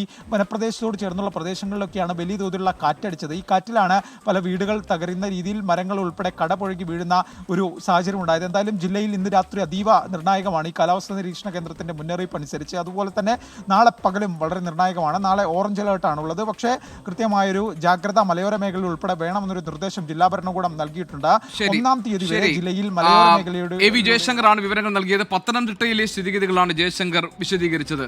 തിരുവനന്തപുരം കാലാവസ്ഥാ നിരീക്ഷണ കേന്ദ്രം ഡയറക്ടർ ശ്രീമതി നീത കെ ഗോപാൽ നമ്മളോടൊപ്പം തുടരുന്നുണ്ട്. ശ്രീമതി നീത മാഡം, ഇപ്പോൾ കാണുന്ന, ഇപ്പോൾ നേരത്തെ ഡോക്ടർ അഭിലാഷ് പറഞ്ഞതുപോലെ ഇപ്പോൾ നമ്മൾ നേരിടുന്ന പ്രശ്നം അതിശക്തമായ മഴ കുറച്ച് സമയത്തേക്ക്, അതോടൊപ്പം രൂപപ്പെടുന്ന ശക്തമായ കാറ്റ്. ഇപ്പോൾ കഴിഞ്ഞ ദിവസം പറവൂർ, ഇവിടെ എറണാകുളത്ത് ഒരു കടയിലേക്ക് കാറ്റാഞ്ഞ് അടിച്ചു വീശുന്നതും അവിടുത്തെ പരസ്യ ബോർഡുകളൊക്കെ ഇടിഞ്ഞു വീഴുന്നതും ആളുകൾ നിലവിളിച്ച് അകത്തേക്ക് പോകുന്നതുമായൊക്കെ ദൃശ്യങ്ങൾ കഴിഞ്ഞ ദിവസം പുറത്തു വന്നിരുന്നു. അപ്പോൾ ആ തരത്തിലുള്ള അതിശക്തമായ കാറ്റ് നമ്മൾ ഇതുവരെ പരിചയിച്ചിട്ടില്ലാത്ത സ്വഭാവത്തിൽ വരുന്നുണ്ട്. ഇത്തരം കാര്യങ്ങളിൽ, അതായത് കേവലം മഴ എന്നതിനപ്പുറത്ത് വീശിയടിക്കുന്ന കാറ്റ്, അതിൻ്റെ സ്വഭാവം, ചുഴലി രൂപപ്പെടാനുള്ള സാഹചര്യം, ഇത്തരം കാര്യങ്ങളിൽ ഒരു പ്രാദേശിക തലത്തിൽ മുന്നറിയിപ്പുകൾ കൊടുക്കാനുള്ള ഒരു സംവിധാനം നമുക്ക് നിലവിലുണ്ടോ മാഡം? നമ്മൾ ഒരു നൗകാസ്റ്റ് പറഞ്ഞൊരു പ്രോഡക്റ്റിനെ പറ്റി കേട്ടിട്ടുണ്ടാവുമെന്ന് വിചാരിക്കുന്നു. അതായത് ഇപ്പോഴും ഒരു 3 മണിക്കൂർ നേരത്തേക്ക് വാലിഡിറ്റി ഉള്ള ഒരു ഫോർകാസ്റ്റാണത്. അപ്പോൾ അതിൽ എന്താ കൊടുക്കുന്നതെന്ന് വെച്ച് കഴിഞ്ഞാൽ ഇപ്പോഴത്തെ നമ്മുടെ കാലാവസ്ഥയുടെ ഒരു സ്ഥിതിയും വരുന്ന 3 മണിക്കൂറിലേക്ക് എങ്ങനെയിരിക്കും. അപ്പോൾ അതിൻ്റെ അകത്ത് കാറ്റ്, മഴ, ഇടിമിന്നൽ ഇങ്ങനെയുള്ള ദോഷകരമായി ബാധിക്കുന്ന 3 കമ്പണൻസ് ആണ് നമ്മൾ സാധാരണ മെൻഷൻ ചെയ്യാറ്. അപ്പോൾ അതിശക്തമായ കാറ്റ് പ്രതീക്ഷിക്കുന്ന റഡാർ ഇമേജിൽ നിന്നൊക്കെ നമുക്ക് മനസ്സിലാവും ഏത് ജില്ലയിലേക്കാണ് അത് കാറ്റടിക്കാൻ വരുന്നത് എന്നുള്ളത്. അപ്പോൾ അതിൽ ഒന്ന്, ഈ കാറ്റ് വളരെ കുറച്ച് സമയത്തേക്ക് നീണ്ടു നിൽക്കുന്നുള്ളൂ, പിന്നെ വളരെ കുറച്ചൊരു ഏരിയയിൽ അത് അഫക്റ്റ് ചെയ്യുന്നുള്ളൂ. അപ്പോൾ കറക്റ്റ് പ്രിസൈസ് ആയിട്ട് ആ ലൊക്കേഷൻ പറഞ്ഞിട്ട് ആ ലൊക്കേഷനിലെത്തി അവർക്ക് റിയാക്ട് ചെയ്യാനുള്ള സമയം ഉണ്ടാവില്ല. അങ്ങനെയുള്ള ചില ഡെഫിഷ്യൻസീസ് ഉണ്ട്. പക്ഷേ എന്നിരുന്നാലും ഒരു ഏകദേശ രൂപം എന്നുള്ള രീതിയിൽ എത്ര ശക്തിയുള്ള കാറ്റുണ്ടാകും, അതിനോടനുബന്ധിച്ച് എത്ര ശക്തമായ മഴയുണ്ടാകും, ഇടിമിന്നൽ ഉണ്ടാകുമോ ഇല്ലയോ എന്നുള്ള കാര്യങ്ങൾ ആ നൗകാസ്റ്റിൽ ഇൻക്ലൂഡ് ചെയ്യുന്നുണ്ട്. അപ്പോൾ ഒരു പൊതുജനങ്ങൾക്ക് ഏറ്റവും എനിക്കൊന്ന് റിലയബിൾ ആയിട്ടോ അല്ലെങ്കിൽ യൂസബിൾ ആയിട്ടുള്ള ഉപയോഗിക്കാൻ പറ്റുന്ന ഒരു പ്രോഡക്റ്റ് എന്ന് പറയുന്നത് ഈ നൗകാസ്റ്റ് ആയിരിക്കും. അപ്പോൾ അതിന് ഞാൻ പണ്ടും ഇതേ ചാനലിൽ തന്നെ സൂചിപ്പിച്ചതാണ്. അതിൽ ദേശീയ ദുരന്ത നിവാരണ അതോറിറ്റിയുടെ ഒരു സജേത് എന്ന് പറയുന്നൊരു ആപ്പ് ഉണ്ട്. ആ ആപ്പ് മൊബൈലിലൊന്ന് ഇൻസ്റ്റാൾ ചെയ്യുകയാണെങ്കിൽ ആ അലേർട്ടുകൾ അപ്പോഴപ്പോഴും നമുക്ക് കിട്ടും. മറ്റ് SMS എന്ന് പറയുന്നത് അത് ക്യൂ ചെയ്ത് വെച്ചാൽ ഒരു നീണ്ട നിരയിലായിരിക്കും ഈ ഇത്രയും മെസ്സേജുകളൊക്കെ വരുന്നത്. അപ്പോൾ അത് വരുമ്പോഴേക്കും ഒരു പക്ഷേ പിറ്റേ ദിവസം രാവിലെയൊക്കെ ആവും, അല്ലെങ്കിൽ കുറേ മണിക്കൂറുകൾക്ക് ശേഷമായിരിക്കും. അപ്പോൾ ഈ അവസ്ഥയെല്ലാം കഴിഞ്ഞതിന് ശേഷമായിരിക്കും അത് കിട്ടുക. അപ്പോൾ ആ ഒരു ഡെഫിഷ്യൻസി മറികടക്കാൻ വേണ്ടിയിട്ടാണ് ഡയറക്റ്റായിട്ട് ഈ ടെലിഫോൺ സർവീസ് പ്രൊവൈഡേഴ്സുമായിട്ട് ലിങ്കപ്പ് ചെയ്തുകൊണ്ട് ദേശീയ ദുരന്ത നിവാരണ അതോറിറ്റി ഈ സജേത് ആപ്പ് വഴി ഈ മെസ്സേജുകൾ, നൗകാസ്റ്റ് മെസ്സേജുകൾക്ക് ജനങ്ങളിലേക്ക് എത്തിക്കാനായിട്ടൊരു സംവിധാനം ഒരുക്കിയിരിക്കുന്നത്. അപ്പോൾ കേരളത്തിലെന്ന് പറഞ്ഞ ഒരു സവിശേഷം എന്ന് പറഞ്ഞാൽ ഒട്ടുമിക്കവാറും ആളുകളുടെ കയ്യിലൊരു സ്മാർട്ട് ഫോൺ ഉണ്ടാവും. അപ്പോൾ അതുകൊണ്ട് തന്നെ ഏറ്റവും എഫക്റ്റീവായിട്ടുള്ള ഒരു കമ്മ്യൂണിക്കേഷൻ മെത്തേഡായിട്ട് നമുക്ക് ഈ സജേത് ആപ്പിനെ കണക്കാക്കാം. അപ്പോൾ ഈ കാറ്റ് അതല്ലാതെ നമ്മൾ ജനറലായിട്ട് ഇപ്പോൾ 24 മണിക്കൂറത്തെ ഫോർകാസ്റ്റ് എന്നുള്ള രീതിയിൽ ഇന്നും നാളെയും മറ്റന്നാളും 50 മണിക്കൂറിൽ 50 മുതൽ 60 മണിക്കൂർ വരെ കാറ്റ് വീശാനുള്ള സാധ്യതയുണ്ടെന്ന് നമ്മൾ പറയുന്നുണ്ട്. പക്ഷേ അത് എപ്പോൾ വീശും എന്നുള്ളത് നമ്മൾ അതിൻ്റെ അകത്ത് ആ ഒരു ഫോർകാസ്റ്റിൽ നമ്മൾ പറയുന്നില്ല. അപ്പോൾ ആ എപ്പോൾ വീശും എന്നുള്ളത് ആ ഒരു കമ്പണൻ്റാണ് നമ്മൾ ഈ നൗകാസ്റ്റ് വഴി നമ്മൾ പറയാൻ ശ്രമിക്കുന്നത്. അപ്പോൾ അതുകൊണ്ട് നൗകാസ്റ്റുകളൊന്ന് ശ്രദ്ധിച്ചാൽ, കാരണം കാലാവസ്ഥാ നിരീക്ഷണ കേന്ദ്രം 24 മണിക്കൂറും ഈ റഡാർ സാറ്റലൈറ്റ്, പിന്നെ നമ്മുടെ റെയിൻ, മറ്റ് ഓട്ടോമാറ്റിക് വെതർ സ്റ്റേഷൻസ്, ഇതിൽ നിന്നുള്ള വിൻഡ് ഇൻഫർമേഷൻ, ഇതെല്ലാം കൂടി സമന്വയിപ്പിച്ചുകൊണ്ടാണ് ഈ നൗകാസ്റ്റുകൾ പുറപ്പെടുവിക്കുന്നത്. അപ്പോൾ അത് ഏറ്റവും ലേറ്റസ്റ്റ് ആയിട്ടുള്ള ഇൻഫർമേഷനാണ്, ഏറ്റവും റിലയബിൾ ആയിട്ടുള്ള ഇൻഫർമേഷനാണ് ജനങ്ങളെ സംബന്ധിച്ചോളം. പിന്നെ ദുരന്ത നിവാരണ അതോറിറ്റിയും ആ ഇൻഫർമേഷനെ, പ്രത്യേകിച്ചും ഡിസ്ട്രിക്ട് ലെവലിലുള്ള ദുരന്ത നിവാരണ സമിതികളൊക്കെ ആ ഇൻഫർമേഷനെ വളരെയധികം റിലേ ചെയ്യാറുണ്ട്, ആശ്രയിക്കാറുണ്ട്. ഈ ഏത് മേഖലയിലേക്കാണ് ഈ അതിശക്തമായ കാറ്റ് അല്ലെങ്കിൽ മഴയൊക്കെ വരുന്നതെന്നുള്ളത് അറിയാൻ വേണ്ടിയിട്ട്. അപ്പോൾ അതുകൊണ്ട് ആ ഒരു മാർഗമാണ് ഇപ്പോൾ തൽക്കാലം ഇപ്പം നമുക്കുള്ളൂ. പിന്നെ കുറച്ചുകൂടെയൊക്കെ കഴിഞ്ഞപ്പോൾ ഒന്നുകൂടി ഒന്ന് സിന്തസൈസ് ചെയ്തുകൊണ്ട് ഏരിയ മാർക്ക് ചെയ്തുകൊണ്ട് ആ നൗകാസ്റ്റ് വരുത്താനുള്ള ഒരു ശ്രമം നടന്നുകൊണ്ടിരിക്കുന്ന കുറച്ച് ദിവസങ്ങൾക്കകം അതും വരും. അപ്പോൾ ജില്ല മുഴുവനും നൗകാസ്റ്റ് അലേർട്ട് എന്നുള്ള രീതിയിൽ നിന്ന് ആ ബാധിക്കാൻ പോകുന്ന പ്രദേശത്ത് നമുക്ക് പ്രത്യേകിച്ച് മാർക്ക് ചെയ്തുകൊണ്ട് നമുക്കൊരു പ്രോഡക്റ്റ് ഇറക്കാൻ പറ്റും. അതിൻ്റെ മലയാളം ട്രാൻസ്ലേഷനൊക്കെ കഴിഞ്ഞിട്ടുണ്ട്. അതൊരു വളരെ കുറച്ച് ദിവസങ്ങളുടെ ഒരു ശേഷം ആ പ്രോഡക്റ്റും പബ്ലിക്കിന് അവൈലബിൾ ആവുന്ന രീതിയിലേക്കാണ് ഇപ്പം ചെയ്തുകൊണ്ടിരിക്കുന്നത്. ശരി, നമുക്ക് എറണാകുളം ജില്ലയിലെ സ്ഥിതിഗതി നോക്കാം. ഇപ്പോഴും ശ്യാംകുമാർ ഞങ്ങളുടെ പ്രതിനിധിയുണ്ട് എറണാകുളത്ത് നിന്ന്. ശ്യാം, എറണാകുളത്ത് ശക്തമായ കാറ്റും മഴയും ഉണ്ടായിരുന്നു. കാറ്റ് അടിച്ച് കടയിലെ ബോർഡുകളൊക്കെ വീഴുന്നതിൻ്റെ ദൃശ്യങ്ങളൊക്കെ നമ്മൾ കണ്ടു. അതുപോലെ തന്നെയാണ് ചെല്ലാനത്തെ സ്ഥിതിവിശേഷം. കടലാക്രമണ ഭീഷണിയിൽ കഴിയുന്ന ചെല്ലാനത്തെ നിവാസികൾ കഴിഞ്ഞ ദിവസവും അവർ സമരരംഗത്തായിരുന്നു. കടലിൽ ഇറങ്ങി പ്രതിഷേധിക്കുന്ന സാഹചര്യം വരെ ഉണ്ടായി. തീരപ്രദേശങ്ങളിൽ കഴിയുന്നവർ, അതോടൊപ്പം തന്നെ നഗരമേഖലകളിൽ കഴിയുന്നവർ, ഇവരെയൊക്കെ എങ്ങനെയാണ് കാലവർഷം ഈ ശക്തമായ കാറ്റും മഴയും എങ്ങനെയാണ് ബാധിച്ചിട്ടുള്ളത്? ഇന്നത്തെ ദിവസം എന്തൊക്കെ സംഭവിച്ചു? നിലവിൽ എന്താണ് സാഹചര്യം? ഈ കാലവർഷം തുടങ്ങിയ ശേഷം തന്നെ എറണാകുളത്ത് ഏറ്റവും കൂടുതൽ നാശനഷ്ടം ഉണ്ടായ ദിവസങ്ങളിലൊന്ന് ഇന്നായിരിക്കും. കാരണം ഇന്ന് രാവിലെ മുതൽ ശക്തമായ മഴയേക്കാൾ ശക്തമായ കാറ്റാണ് ജില്ലയിൽ അനുഭവപ്പെട്ടത്. അതിൻ്റെ നാശനഷ്ടങ്ങൾ ഇനിയും തിട്ടപ്പെടുത്തി വരുന്നതേ ഉള്ളൂ. പല ഭാഗങ്ങളിലും കൂറ്റൻ മരങ്ങൾ ഉൾപ്പെടെ ഒടിഞ്ഞു വീണ് വാഹനങ്ങൾക്ക് മുകളിലും വീടുകൾക്ക് മുകളിലുമൊക്കെ വീഴുന്ന ഒരു സാഹചര്യമാണ് ഇന്ന് ജില്ലയിൽ എല്ലാ പ്രദേശങ്ങളിൽ നിന്നും നമുക്ക് റിപ്പോർട്ട് ചെയ്യാൻ സാധിച്ചിരുന്നത്. ഇപ്പോൾ വൈകുന്നേരം പോലും ഈ പനങ്ങാട് എന്ന് പറയുന്ന സ്ഥലത്ത് ഒരു ക്ഷേത്രത്തിന് സമീപം നിന്ന ഒരു കൂറ്റൻ ആൽ മറിഞ്ഞു വീണ് ഇപ്പോൾ അപകടം ഉണ്ടായിരുന്നു. അങ്ങനെ കാറ്റുമൂലം ഉണ്ടായ ദുരിതങ്ങളാണ് ഇന്ന് കൂടുതലും ജില്ലയിൽ ഉണ്ടായിരിക്കുന്നത്. നിരവധി വീടുകളാണ് ഇന്നും ജില്ലയിൽ പല ഭാഗങ്ങളിലായി പൂർണ്ണമായും ഭാഗികമായും തകരുകയും ചെയ്തത്. മഴയ്ക്ക് ഇടയ്ക്ക് വലിയ ഇടവേളകൾ ഉണ്ടാകുകയും പിന്നീട് മഴ വരികയും ചെയ്യുന്നു. പക്ഷേ ഇടയ്ക്കുണ്ടാകുന്ന കാറ്റാണ് ഇന്ന് ജില്ലയിൽ വലിയ പ്രശ്നങ്ങൾ ഉണ്ടാക്കിയത്. നേരത്തെ ഗോപികൃഷ്ണൻ പറഞ്ഞ പോലെ തന്നെ തീരദേശ മേഖലയിൽ ചെല്ലാനം, കണ്ണമാലി അങ്ങനെയുള്ള പുതിയ കടവ് അങ്ങനെയുള്ള പ്രദേശങ്ങളിലൊക്കെ ഇന്നും ശക്തമായ കടൽക്ഷോഭം ഉണ്ടായിരുന്നു. പല ഭാഗങ്ങളിലും ജനങ്ങൾ ഈ കടൽ തീരത്ത് മണൽച്ചാക്കുകൾ ഇടക്കിയും മറ്റും വീടുകളെ സംരക്ഷിക്കാൻ ശ്രമിച്ചു. ചെല്ലാനത്തുമൊക്കെ ഇന്ന് വീടുകൾ കൂടുതൽ തകരുന്ന സാഹചര്യം ഉണ്ടായിട്ടുണ്ട്. ഡാമുകൾ കൂടുതൽ തുറന്നതിനാൽ മലയോര മേഖലകളിൽ നിന്നുള്ള വെള്ളത്തിൻ്റെ ഒഴുക്കും നദികളിൽ കൂടിയിട്ടുണ്ട്. ജലനിരപ്പ് പെരിയാറിലും മറ്റും കൂടുതലായി ഉയർന്നിട്ടുണ്ട്. വൈകുന്നേരം ഇപ്പോൾ പനങ്ങാട് വള്ളത്തിൽ പോയ 2 പേർ വള്ളം മറിഞ്ഞ് അപകടം സംഭവിച്ചു. അതിൽ ഒരാളെ കാണാതാകുന്ന ഒരു സാഹചര്യമുണ്ടായി. കനത്ത കാറ്റാണ് വള്ളത്തിൻ്റെ നിയന്ത്രണം നഷ്ടമാക്കിയത് എന്നുള്ള ഒരു വിവരം കൂടി അല്പസമയം മുമ്പ് പുറത്തു വരുന്നുണ്ട്. ഏതായാലും ജില്ലയിൽ ഇന്ന് കാറ്റാണ് വലിയ വില്ലനായി മാറുകയും കൂടുതൽ നാശനഷ്ടങ്ങൾ ഉണ്ടാക്കുകയും ചെയ്തിരിക്കുന്നു. ഗോപികൃഷ്ണൻ. ശരി, ശ്യാംകുമാറാണ് വിവരങ്ങൾ നൽകിയത് കൊച്ചിയിൽ നിന്ന്. നമുക്ക് ഇനി കോഴിക്കോട്ടേക്ക് പോകാം. ദീപക് ധർമ്മടം ഞങ്ങളുടെ പ്രതിനിധിയുണ്ട് കോഴിക്കോട്ട് നിന്ന്. ദീപക്, കോഴിക്കോട്ട് മഴയുടെ സാഹചര്യം ഇന്ന് എങ്ങനെയായിരുന്നു? ദീപക്, ഇന്ന് അതായത് ബാലുശ്ശേരിയിലൊക്കെ അതിശക്തമായ മഴയെ തുടർന്ന് കാറ്റിനെയും തുടർന്ന് പലപ്പോഴും പലതരത്തിലുള്ള മുൻകരുതൽ നടപടികളും സ്വീകരിച്ചിട്ടുണ്ടെന്ന് അറിയുന്നു. അതുപോലെ രോഗികളെ സർക്കാർ ആയുർവേദ ആശുപത്രിയിൽ രോഗികളെ മാറ്റുന്ന സാഹചര്യം ബാലുശ്ശേരിയിൽ ഉണ്ടായി. അവിടെ ഉറവ രൂപപ്പെട്ടതാണ് അതിന് കാരണമെന്നാണ് അറിഞ്ഞത്. എന്താണ് കോഴിക്കോട്ടെ പൊതുസ്ഥിതി? ഏതൊക്കെ മേഖലകളിലാണ് ഇന്ന് ശക്തമായ മഴ ലഭിച്ചത്? എവിടെയൊക്കെയാണ് മുൻകരുതലുകൾ ആവശ്യമായിട്ടുള്ളത്? ആരെങ്കിലും സുരക്ഷ മുൻനിർത്തി അവരുടെ താമസ സ്ഥലങ്ങളിൽ നിന്ന് മാറ്റിപ്പാർപ്പിക്കുന്ന സാഹചര്യം ഉണ്ടായിട്ടുണ്ടോ? ദുരിതാശ്വാസ കേന്ദ്രങ്ങൾ പ്രവർത്തിക്കുന്നുണ്ടോ? കോഴിക്കോട്ടെ സ്ഥിതി എന്താണ്? GK, very good evening. ഏറ്റവും ആദ്യം പറയാനുള്ളത് ആശ്വാസ വാർത്തയാണ്. മഴയ്ക്കൊരു ഇടവേളയായിരിക്കുന്നു എന്നുള്ളതാണ്. മാത്രവുമല്ല, ഇന്ന് റെഡ് അലർട്ട് ആണെങ്കിലും നാളെ ഓറഞ്ച് അലർട്ട് മാത്രമാണ് ഉള്ളത് എന്നുള്ളത് കൂടി ആശ്വാസമായി നമുക്ക് പ്രേക്ഷകരെ ഇപ്പോൾ അറിയിക്കാം. പക്ഷേ എന്നാൽ ഇന്നത്തെ ദിവസം ഒരു ദുർഘടമായിരുന്ന ദിവസം തന്നെയായിരുന്നു. കാരണം 44 വീടുകളാണ് തകർന്നത്. അതായത് ഒരു ദിവസം കൊണ്ട് തന്നെ 44 വീടുകൾ തകർന്നു. മറ്റൊന്ന് ഗോപി പറഞ്ഞ പോലെ ബാലുശ്ശേരിയിലൊക്കെ ഉണ്ടായ സംഭവം അവിടെ ആശങ്ക പടർത്തിയിരുന്നു. പക്ഷേ ജില്ലാ ഭരണകൂടവും മറ്റും ഇടപെട്ടുകൊണ്ട് പെട്ടെന്ന് തന്നെ അവരെ മാറ്റിപ്പാർപ്പിച്ചു. ഇന്നിപ്പോൾ 3 ദുരിതാശ്വാസ ക്യാമ്പുകൾ, ആ 3 ദുരിതാശ്വാസ ക്യാമ്പിലും ആൾക്കാർ കൂടുന്നു. മറ്റൊരു പ്രധാനപ്പെട്ട കാര്യം, ഈ വിലങ്ങാട് ആശങ്ക വലിയ രീതിയിൽ വർദ്ധിക്കുന്നു എന്നുള്ളതാണ്. കാരണം അവിടെ വീണ്ടും വലിയൊരു ഏതാണ്ട് ചൂരൽമല ദുരന്ത സമയത്താണ് നടന്നത് എന്നുള്ളത് കൊണ്ട് മാത്രമാണ് വലിയൊരു ദുരന്തത്തിന് അത്രമേൽ പ്രാധാന്യം കിട്ടാതെ പോയത്. പക്ഷേ ആ നാടാകെ തകർന്നു പോയ സാഹചര്യമാണ്. അവിടെ വീണ്ടും ആശങ്ക പടരുന്നു. 139 പേരെ അവിടെ നിന്ന് മാത്രം മാറ്റിപ്പാർപ്പിച്ചിരിക്കുന്നു. നഗരമേഖലയിൽ മഴ ഇന്ന് വലിയ രീതിയിൽ ശക്തമായിരുന്നില്ല. പക്ഷേ ഗ്രാമമേഖലയിൽ, മലയോര മേഖലയിൽ വലിയ രീതിയിൽ മഴയുണ്ടായി. മറ്റൊരു മുന്നറിയിപ്പുള്ളത്, മത്സ്യബന്ധനത്തിന് വിലക്കുണ്ട് നാളെയും. കാരണം കോഴിക്കോട് നിന്ന് നിരവധി മത്സ്യബോട്ടുകളും യാനങ്ങളും ഒക്കെ പോകുന്നതാണ്. പക്ഷേ നാളെയും വിലക്ക് തുടരും. കാരണം ഈ ബംഗാൾ ഉൾക്കടലിൽ രൂപപ്പെട്ട ന്യൂനമർദ്ദം അത് അതിതീവ്ര ന്യൂനമർദ്ദമായി മാറി. മറ്റൊന്ന് തീരപ്രദേശം, കേരളത്തിൻ്റെ ലക്ഷദ്വീപ് തീരവും കർണാടക തീരവും സുരക്ഷിതമല്ല എന്നുള്ളതാണ്. 2 രീതിയിൽ ജാഗ്രത വേണം. ഒന്ന് തീരപ്രദേശത്ത്, അതുപോലെ തന്നെ മലയോര മേഖലയിലും ജാഗ്രത വേണമെന്ന മുന്നറിയിപ്പാണ് ജില്ലാ ഭരണകൂടം നൽകിയിരിക്കുന്നത്. പക്ഷേ ആശ്വാസം, നാളെ റെഡ് അലേർട്ട് ഇല്ല, അവധിയില്ല. സ്കൂൾ വിദ്യാർത്ഥികൾക്ക്, മറ്റ് കോളേജ് സ്ഥാപനങ്ങൾക്കും അവധിയില്ല എന്നുള്ളതാണ് ആശ്വാസകരമായ കാര്യം. ഗോപി. ശരി, ദീപക് ധർമ്മടമാണ് കോഴിക്കോട്ടെ മഴയുടെ സാഹചര്യം സംബന്ധിച്ച വിവരങ്ങൾ ഇന്ന് നൽകിയത്. ശ്രീമതി നീത കെ ഗോപാലിലേക്ക് ഞാൻ ഒരിക്കൽ കൂടി പോകട്ടെ. മാഡം, ഇതിപ്പോൾ എങ്ങനെയാണ് അലർട്ടുകൾ കൊടുക്കുന്നത്, അല്ലെങ്കിൽ എന്താണ് ആപ്പിൻ്റെ പ്രത്യേകത എന്നൊക്കെ മാഡം വിശദീകരിച്ചു.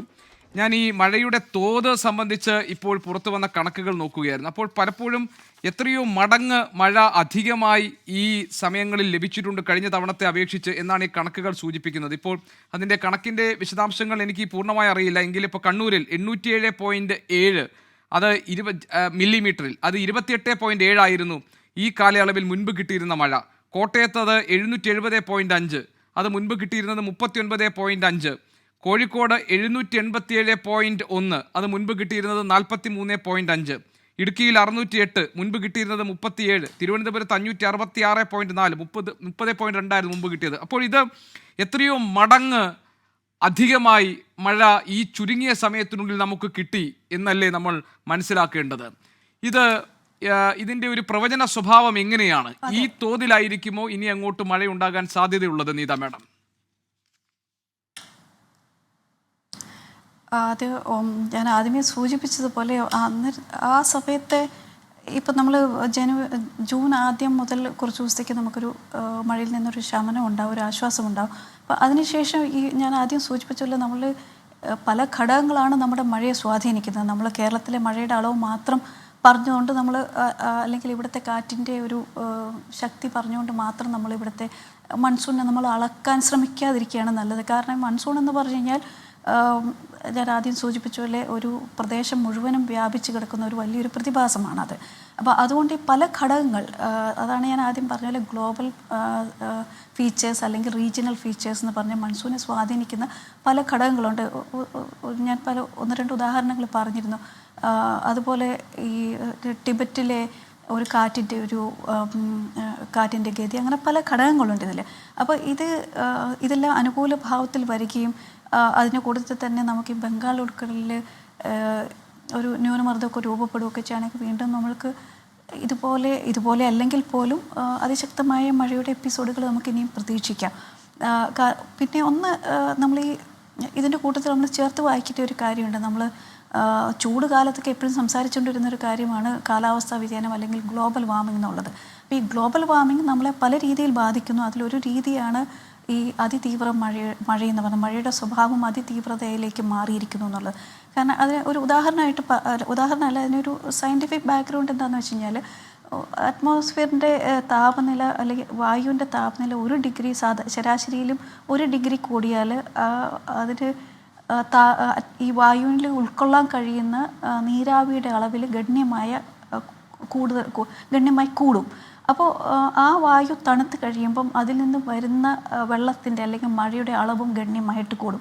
ഇതാണ് നമുക്ക് ഈ അതിതീവ്ര മഴയായിട്ട് നമുക്കിപ്പോൾ കിട്ടിക്കൊണ്ടിരിക്കുന്നത്. അപ്പോൾ കാലാവസ്ഥാ വ്യതിയാനം അല്ലെങ്കിൽ ആഗോളതാപനം നമ്മുടെ മഴയെ സ്വാധീനിക്കുന്ന ഒരു രീതിയാണ് നമ്മളിപ്പോൾ പ്രത്യക്ഷത്തിൽ അനുഭവിച്ചു കൊണ്ടിരിക്കുന്നത്.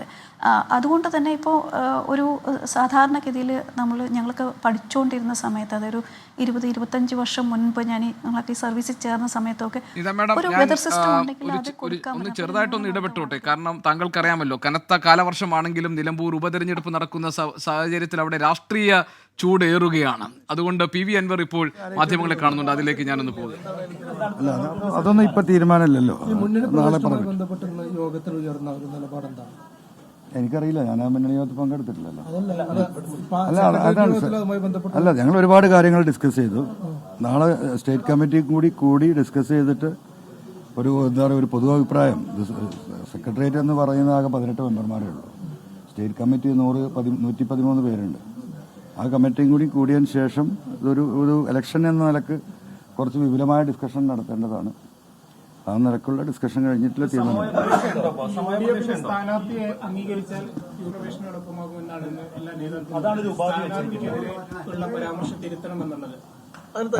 അല്ല ഞാനിപ്പോ റോട്ടിൽ കൂടെ പോകണമെന്നിങ്ങനെ സ്ഥാനാർത്ഥിന്റെ കാര്യങ്ങൾ തിരുത്തേണ്ട കാര്യമില്ലല്ലോ. നമ്മളതിന്റെ പാർട്ടാകുമ്പോഴാണല്ലോ നമ്മുടെ അടുത്ത് എന്തെങ്കിലും വീഴ്ച വന്നിട്ടുണ്ടെങ്കിൽ തിരുത്തേണ്ടത് അല്ലേ? അല്ല, ആര്യാടൻ ഷൗക്കത്ത് എന്നല്ല, UDF നിർത്തുന്ന ഏത് സ്ഥാനാർത്ഥിയെയും പിന്തുണക്കാമെന്ന് 1000 വട്ടം പറഞ്ഞല്ലേ. പിന്നെ ഇതിലെന്താ കൺഫ്യൂഷൻ? അങ്ങനെ ഒരു കൺഫ്യൂഷൻ ഉണ്ടെന്നുള്ളൊരു നരേഷൻ ഉണ്ടാക്കിക്കൊണ്ടിരില്ലേ ചില UDFന്റെ നേതാക്കന്മാർ. ആര്യൻ ഷൗക്കത്തിനെ അംഗീകരിക്കൂല എന്ന നരേഷൻ ആരാ ഉണ്ടാക്കിയത്? അവരുണ്ടാക്കിയതല്ലേ. ഞാനെന്താ പറഞ്ഞത്? ഫൈനലി ഏത് ചെകുത്താനായാലും സമ്മതിക്കുമെന്ന് പറഞ്ഞല്ലേ. അപ്പൊ അത് നമ്മളെ കക്ഷിയാക്കണ്ടേ? നമ്മളെ ഘടക കക്ഷിയാക്കുകയാണെങ്കിൽ മാത്രമേ ഇനി സംസാരമുള്ളൂ. 1 മിനിറ്റ്. അങ്ങനെയാണ് ഇന്നത്തെ ഡിസ്കഷൻ. മത്സരിക്കണ്ട എന്നുള്ളതൊക്കെ നാളത്തെ ഡിസ്കഷൻ കൂടി കഴിഞ്ഞിട്ടേ തീരുമാനിക്കുള്ളൂ. അപ്പോൾ അവരെ വിശ്വസിക്കാൻ പറ്റില്ല. അതിനെ ചില ആളുകൾക്ക് അതിൽ വളരെ ദുഷ്ടമായ ചിന്തകളുണ്ട് എന്ന് നമുക്ക് വളരെ കൃത്യമായി ഈ കഴിഞ്ഞ 4-5 മാസത്തിൽ ബോധ്യപ്പെട്ടിട്ടുണ്ട്. അതുകൊണ്ട് ഇനിയൊരു അബദ്ധത്തിൽ പോയി ചാടരുത്, അപകടത്തിൽ പോയി ചാടരുത് എന്നതാണ് മൊത്തത്തിലുണ്ടായ ഇന്നത്തെ സെക്രട്ടേറിയറ്റിൻ്റെ ഒരു പൊതു ആലോചന. പിന്നെ മത്സരിക്കണോ മത്സരിക്കണ്ടേ എന്നുള്ളതൊക്കെ എന്താ പറയുക, നാളത്തെ സ്റ്റേറ്റ് കമ്മിറ്റിയും കൂടി കഴിഞ്ഞതിന് ശേഷം ഞങ്ങൾ തീരുമാനിക്കുള്ളൂ. ഞാൻ മലയാളമാണ് പറഞ്ഞത്. ഈ ഉത്തരവാദിത്തം ഏറ്റെടുത്ത ചില ആളുകളിൽ അവിശ്വാസ്യത അനുഭവപ്പെട്ടിട്ടുണ്ട്.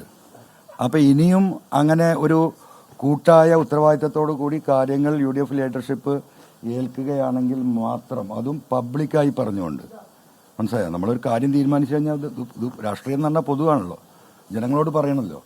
ഒളിച്ചിരുന്നിട്ടുള്ള ഒരു ഡിസ്കഷനും ഞങ്ങൾ തയ്യാറല്ല.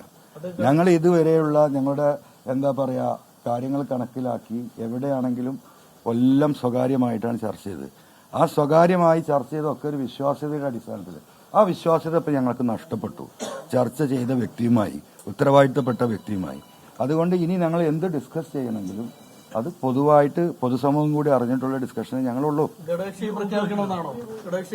അതിന് മുൻപ് ഈ ഉപാധി അംഗീകരിക്കുമല്ലേ, ഞങ്ങളോട് ചർച്ച ചെയ്യുമ്പോഴല്ലേ.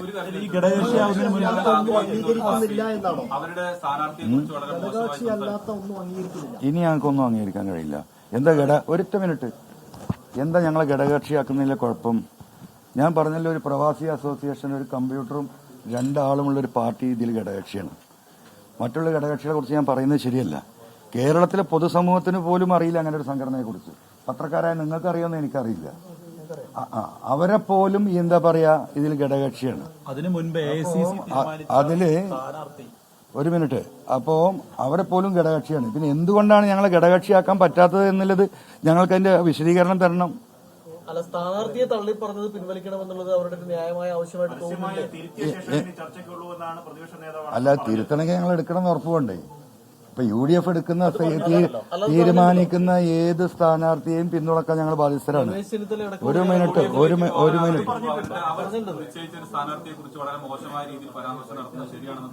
അല്ല, അത് നിങ്ങൾ ഉണ്ടാക്കി കൊണ്ടുവരാൻ ശ്രമിച്ചുകൊണ്ടിരിക്കുന്ന നരേഷൻ അതാണ്. അല്ല, അതൊക്കെ ഇപ്പൊ നാളെ നമ്മൾ വിശദീകരിക്കും നമ്മളെ കമ്മിറ്റി. ഇനിയിപ്പോ ഷൗക്കത്തിന് എന്തുകൊണ്ടാണ് പറ്റൂല എന്ന് ഞാൻ പറഞ്ഞത്, അതിനൊരുപാട് കാരണങ്ങളുണ്ടാവും. വെറുതെ അല്ലേ പറഞ്ഞത്.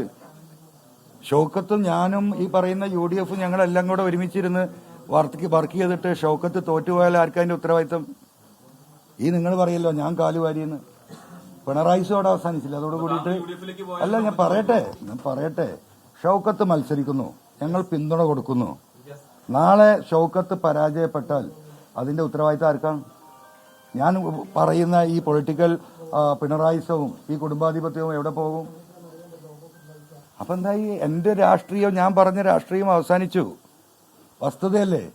അപ്പൊ ഷൗക്കത്തിന് പറ്റില്ല എന്ന് ഞാൻ പറഞ്ഞിട്ടുണ്ടെങ്കിൽ അതിന് ഒരുപാട് കാരണങ്ങളുണ്ടാവും. ആ കാരണങ്ങൾ വിശദീകരിക്കപ്പെടേണ്ടി വരും. പൊതുസമൂഹത്തിന് മുമ്പിൽ എനിക്കത് പറയേണ്ടി വരും. എന്തുകൊണ്ടാണ് ഞാൻ അങ്ങനെ പറഞ്ഞത്? ഇവിടെ ഷൗക്കത്തിന് MLA ആക്കാനല്ലല്ലോ ഞാൻ രാജിവെച്ചത്. ഞാൻ രാജിവെച്ചത് എന്താ?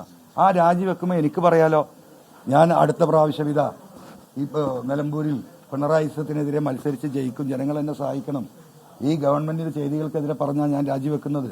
ഇനി ഈ ഗവൺമെന്റിൽ ഇരിക്കുന്നതിൽ അർത്ഥമില്ല. ഞാൻ മത്സരിക്കുന്നു പറഞ്ഞാൽ ഈ ആളുകളൊക്കെ ഇപ്പോൾ അവിടെ ഇലക്ഷൻ വർക്കിലാണല്ലോ.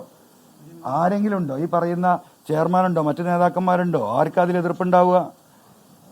ഒരാൾക്കും എതിർപ്പുണ്ടാവില്ലല്ലോ. അപ്പോൾ ഞാനൊരു എന്താ പറയുക, രാജിവെച്ചു എന്ന് മാത്രമല്ല, എൻ്റെ പൊസിഷൻ കൂടി ത്യാഗം ചെയ്തിട്ട് നമ്മൾ കൈമാറുകയാണ്. നിങ്ങൾ ഉപയോഗപ്പെടുത്തുക. മലയോര കർഷകരെ കൂട്ടിപ്പിടിക്കുക. മലയോര മേഖലയിലെ വന്യജീവി പ്രശ്നവുമായി ബന്ധപ്പെട്ടിട്ട് കൂടിയാണ് അന്ന് ഞാൻ രാജിവെക്കുന്നത്. ആ വിഷയങ്ങൾ ഏറ്റെടുക്കാൻ ശേഷിയുള്ളതും ആ ഒരു മലയോര കുടിയേറ്റ കർഷകനായ ഒരു വ്യക്തിയെ നിങ്ങൾ സ്ഥാനാർത്ഥിയാക്കുക എന്ന് പറഞ്ഞതാണ് ഞാൻ ജീവിതത്തിൽ ചെയ്ത ഏറ്റവും വലിയ പാതകം. അതാണല്ലോ പറയുന്നത്. അത് കഴിഞ്ഞ് നമ്മൾ ആവർത്തിച്ച് കൊന്നു ചങ്ങാതി ഇപ്പോഴത്തെ കാര്യമല്ല പറയണ, അന്നത്തെ കാര്യമാണ് പറയുന്നത്. മനസ്സിലായോ? അപ്പോ ഘടകകക്ഷിയാക്കി കഴിഞ്ഞല്ലോ, ജയിക്കുമെന്ന അഭിപ്രായം എനിക്കില്ല. മനസ്സിലായോ? അത് നാളെ നമുക്ക് ഡിസ്കസ് ചെയ്യാം. അല്ല, ജനങ്ങൾ വോട്ട് ചെയ്യണ്ടല്ലേ? എനിക്കൊരു വോട്ടല്ലേ? എനിക്ക് അതുമില്ല അവിടെ. എനിക്ക് കർണാടക, എനിക്ക് പറയാനല്ലേ പറ്റുള്ളൂ. ജനങ്ങൾ വോട്ട് ചെയ്യണ്ടേ? അപ്പം അതെ എന്റെ കുഴപ്പമില്ല. അതിന്റെ കുഴപ്പം എന്താണെന്നും ഞാൻ എന്തുകൊണ്ട് എനിക്ക് ഷൗക്കത്തിനോട് ഒരു വിരോധമില്ല. എന്റെ ബന്ധു കൂടിയാണ്. മിനിയാന്നും കൂടി അവന്റെ കൂടെ ഞങ്ങൾ ഒരുമിച്ചിരുന്ന ഊണ് കഴിച്ച് ഞാൻ പറഞ്ഞിട്ടുണ്ട്. ഒരു ശത്രുവിന്റെ കൂടെ ആരെങ്കിലും ഊണ് കഴിക്കൂ? അല്ല, ഞാൻ പറയട്ടെ, നിങ്ങൾ അങ്ങനെ പോലെ നിങ്ങളുടെ ഉദ്ദേശം എന്താ എനിക്കറിയാം. ഒരു ശത്രുവിന്റെ കൂടെ ഒരു എന്താ പറയുക ഇത്രയും വലിയ ക്രൂഷ്യലായിട്ടുള്ള ഇഷ്യൂ നിൽക്കുമോ? ഞാനും ഷൗക്കത്ത് ഒരുമിച്ചിരുന്ന് ഭക്ഷണം കഴിച്ച് രാഷ്ട്രീയം പറഞ്ഞിട്ട് അവിടുന്ന് പിരിയുന്നത്. പക്ഷേ ഷൗക്കത്ത് എന്ന് പറയുന്ന വ്യക്തിക്ക് ആ നിലമ്പൂർ മണ്ഡലത്തിൽ വിജയിക്കാൻ കഴിയാത്ത ഒരുപാട് കാരണങ്ങളുണ്ട്. അത് നാളെ നമുക്ക് ഡിസ്കസ് ചെയ്യാം.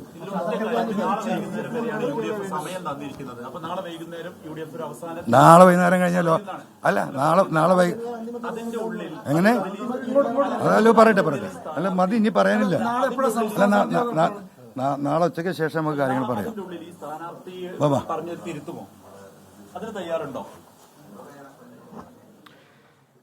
PV അൻവർ ഇപ്പോൾ തൃണമൂലിന്റെ ഒരു യോഗം കഴിഞ്ഞ ശേഷം ഇറങ്ങുകയാണ്. നാളെ നിർണായകമായ മറ്റൊരു യോഗം ഉണ്ട്. അതിനുശേഷമായിരിക്കും തീരുമാനമുണ്ടാവുക. UDF-നോട് താഴാവുന്നതിന്റെ പരമാവധി താഴ്ന്നാണ് താൻ നിൽക്കുന്നത്. എന്നിട്ടും പ്രവേശനം ലഭിക്കാത്തതിലെ അനിഷ്ടവും അതൃപ്തിയും ഒക്കെ PV അൻവർ ഇന്നും പ്രകടമാക്കിയിട്ടുണ്ട്. PV അൻവർ മാധ്യമങ്ങളെ കണ്ട ശേഷം മടങ്ങിയിരിക്കുന്നു. നമുക്കൊരു ചെറിയ ഇടവേള എടുക്കാം. കേരളത്തിൽ വരും ദിവസങ്ങളിലെ മഴ, അതിനെ നേരിടാൻ വേണ്ട സാഹചര്യങ്ങൾ, സുരക്ഷാ മുൻകരുതലുകൾ, ഏതൊക്കെ ജില്ലകളിലാണ് പ്രത്യേകമായി കരുതൽ വേണ്ടത് എന്നീ കാര്യങ്ങളാണ് നമ്മൾ ഈ മണിക്കൂറിൽ പരിശോധിക്കുന്നത്. ഈ ചെറിയ ഇടവേളയ്ക്ക് ശേഷം നമുക്ക് തിരികെ എത്താം വിവിധ ജില്ലകളിൽ നിന്നുള്ള റിപ്പോർട്ടർമാരുമായി. ഡോക്ടർ അഭിലാഷ്, താങ്കൾ ഈ പുതിയ ഒരു പ്രതിഭാസത്തെക്കുറിച്ച് പറഞ്ഞു. അതിശക്തമായ മഴയുണ്ടാക്കുന്ന വലിയ മേഘങ്ങളെക്കുറിച്ച്, ചുഴലിയുടെ സ്വഭാവത്തിലുള്ള വലിയ കാറ്റിനെക്കുറിച്ച്. ഇതൊക്കെയാണ് യഥാർത്ഥത്തിൽ നമ്മുടെ സാധാരണ ജീവിതത്തിന് വലിയ ഭീഷണി ഉണ്ടാക്കുന്നതും. അങ്ങനെയാണെങ്കിൽ ഇത് അതാത് പ്രദേശങ്ങളിൽ പെട്ടെന്ന് സംഭവിക്കുന്നതാണല്ലോ. അപ്പോൾ ഒരു ലോക്കൽ ഫോർകാസ്റ്റ് എന്ന് പറയുന്നത് പ്രാദേശിക ഇടങ്ങളിൽ ഇതിൻ്റെ ഒരു മഴ അല്ലെങ്കിൽ കാലാവസ്ഥ പ്രവചനം എന്നത് ഒരു കൃത്യതയോടുകൂടി നടപ്പാക്കാൻ, അല്ലെങ്കിൽ ഒരു പൂർണ്ണാർത്ഥത്തിൽ നമുക്ക് നടപ്പാക്കുന്നതിന് എന്തെങ്കിലും ബുദ്ധിമുട്ടുകളുണ്ടോ? ഇപ്പോൾ എനിക്ക് തോന്നുന്നു പല വിദേശ രാജ്യങ്ങളിലും അത് സാധ്യമാകുന്നുണ്ട് എന്നാണ് ഞാൻ മനസ്സിലാക്കുന്നത്.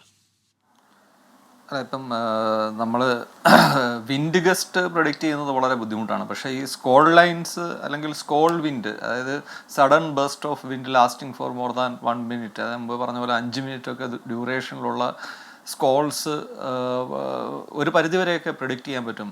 കുറച്ച് മുമ്പ് നീതാമാടൻ സൂചിപ്പിച്ചതുപോലെ ഈ നൗകാസ്റ്റിങ്ങിൽ മാത്രമേ അത് സാധിക്കുള്ളൂ എന്ന് മാത്രമേ ഉള്ളൂ. കാരണം ഒരു 3 മണിക്കൂർ അഡ്വാൻസ് ആയിട്ട് കൊടുക്കുന്ന നൗകാസ്റ്റിങ്ങിൽ നമുക്ക് സാറ്റലൈറ്റ് ഇമേജും റഡാർ സംവിധാനങ്ങളും റഡാറിൻ്റെ സിഗ്നൽസും ഒക്കെ വെച്ച് നോക്കിക്കഴിഞ്ഞാൽ എപ്പോഴാണ് ഈ വിൻഡ് സ്കോളി വിൻഡ് അപ്രോച്ച് ചെയ്യുന്നതെന്ന് നമുക്ക് മനസ്സിലാക്കാൻ പറ്റും. അപ്പോൾ ഇപ്പം ഈ ഒരു 2 ദിവസം അല്ലെങ്കിൽ കഴിഞ്ഞ ഒരാഴ്ചയായിട്ട് പല പ്രദേശങ്ങളിലും കണ്ടുവരുന്നത് സ്കോളി വിൻഡാണ്, സ്കോൾ വിൻഡാണ്. അത് വിൻഡ് ഗസ്റ്റുമായിട്ട് ഡിഫറെൻ്റ് ആണ്. വിൻഡ് ഗസ്റ്റ് എന്ന് പറഞ്ഞാൽ മിന്നൽ ചുഴിയല്ല ഇത് യഥാർത്ഥത്തിൽ ഉണ്ടാകുന്നത്. യഥാർത്ഥത്തിൽ ഈ കാറ്റ് ഒരു കുറച്ച് സമയം, കൂടുതൽ സമയം നീണ്ടു നിൽക്കുന്ന ടൈപ്പുള്ള ഒരു 1 മിനിറ്റ് അല്ലെങ്കിൽ 5 മിനിറ്റ്സ് വരെയൊക്കെ നീണ്ടു നിൽക്കുന്ന ടൈപ്പ് സ്കോളി വിൻഡാണ്. ഇത് പ്രെഡിക്റ്റ് ചെയ്യാൻ കുറച്ചൊക്കെ നമുക്ക് സാധിക്കും. അത് മുമ്പേ നീതാമാടൻ പറഞ്ഞതുപോലെ സാറ്റലൈറ്റും റഡാർ സംവിധാനങ്ങൾ വെച്ച് നൗകാസ്റ്റ് റേഞ്ചിൽ കുറഞ്ഞ പക്ഷേ ഒരു 3 മണിക്കൂർ മുമ്പെങ്കിലും നമുക്ക് ഏത് ഭാഗത്ത് അതുണ്ടാകും എന്നുള്ള പ്രവചന സംവിധാനങ്ങൾ സാധ്യമാണ്. ഒരു പക്ഷേ കേന്ദ്ര കാലാവസ്ഥാ വകുപ്പ് അതിൻ്റെ പ്രിപ്പറേഷനിലാണ്. മുമ്പ് സൂചിപ്പിച്ചതുപോലെ ഒരു പക്ഷേ ഈ മൺസൂൺ സീസണിൽ തന്നെ അത്തരം ഫോർകാസ്റ്റുകൾ നമുക്ക് ലഭിച്ചുകൂടായികയില്ല.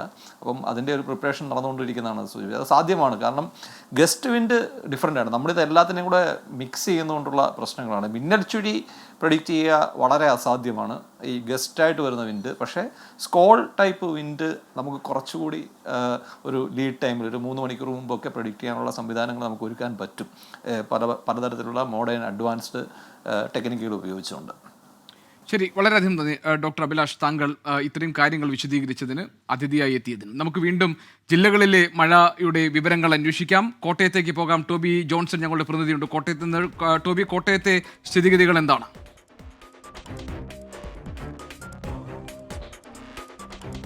ഗോപി, ശക്തമായിട്ടുള്ള മഴ ഇടവിട്ട് പെയ്യുന്നുണ്ട്. അതുതന്നെയാണ് കോട്ടയത്തെ ആശങ്കപ്പെടുത്തുന്നത്. കഴിഞ്ഞ കുറേ ദിവസങ്ങളായി, അതായത് ഏകദേശം 4 ദിവസങ്ങളായി അതിശക്തമായിട്ടുള്ള മഴ പെയ്യുന്നുണ്ട്. ഈ അതിശക്തമായിട്ടുള്ള മഴയെ തുടർന്ന് കിഴക്കൻ മേഖലയിൽ അതിശക്തമായ മഴ പെയ്തതിനെ തുടർന്ന് അവിടെ നിന്നുള്ള ജലം മീനച്ചിലാറ്റിലൂടെ ഒഴുകി താഴ്ന്ന പ്രദേശങ്ങളിലേക്ക് എത്തിയിട്ടുണ്ട്. ഇത് വലിയ ബുദ്ധിമുട്ടുണ്ടാക്കുന്നുണ്ട്. താഴ്ന്ന പ്രദേശങ്ങളിൽ ഭൂരിഭാഗം മേഖലകളിലും വെള്ളം ഇതിനോടകം തന്നെ കയറുന്ന കാഴ്ചയാണ് നമുക്ക് കാണാൻ സാധിക്കുന്നത്. പ്രത്യേകിച്ചും ഇല്ലിക്കൽ, അതുപോലെ തന്നെ ഐമനം, തിരുവാർപ്പ്, കുമരകം, മണിപ്പുഴ തുടങ്ങിയ മേഖലകളിലെല്ലാം തന്നെ വെള്ളം കയറിക്കിടക്കുന്ന കാഴ്ചയാണ് കാണാൻ സാധിക്കുന്നത്. കോട്ടയം കുമരകം റൂട്ടിൽ ഈ വെള്ളം കയറിയതിനെ തുടർന്ന് കുറെ നേരം ഗതാഗതം തടസ്സപ്പെട്ടിട്ടുണ്ട്. ജലനിരപ്പ് താഴുന്നില്ല എന്നുള്ളതാണ് വലിയ ആശങ്ക. വേമ്പനാട്ട് കായലിലേക്ക് വെള്ളം എടുക്കുന്നില്ല. വെള്ളം മീനച്ചിലാറ്റിലൂടെ ഒഴുകി വരുന്ന വെള്ളം വേമ്പനാട്ട് കായലിലേക്ക് പോകാത്തത് തന്നെയാണ് വലിയൊരു ആശങ്കയായിട്ടുള്ളത്. എന്തായാലും ഈ ഒരു ജാഗ്രതാ നിർദ്ദേശം ജില്ലയിൽ തുടരുന്നുണ്ട്. നാളെയും അവധി പ്രഖ്യാപിച്ചിട്ടുണ്ട് വിദ്യാഭ്യാസ സ്ഥാപനങ്ങൾക്കൊപ്പം തന്നെ 15 ക്യാമ്പുകളും ജില്ലയിൽ തുറന്നിട്ടുണ്ട്. ശരി, കോട്ടയത്ത് നിന്ന് ടോബി ജോൺസൺ ആണ് വിവരങ്ങൾ നൽകിയത്. തിരുവനന്തപുരത്ത് നിന്ന് മേഘന മുരളി നമ്മളോടൊപ്പം ചേരുന്നുണ്ട്. വിവരങ്ങളുമായി മേഘന, തിരുവനന്തപുരത്തെ സാഹചര്യം എന്താണ്?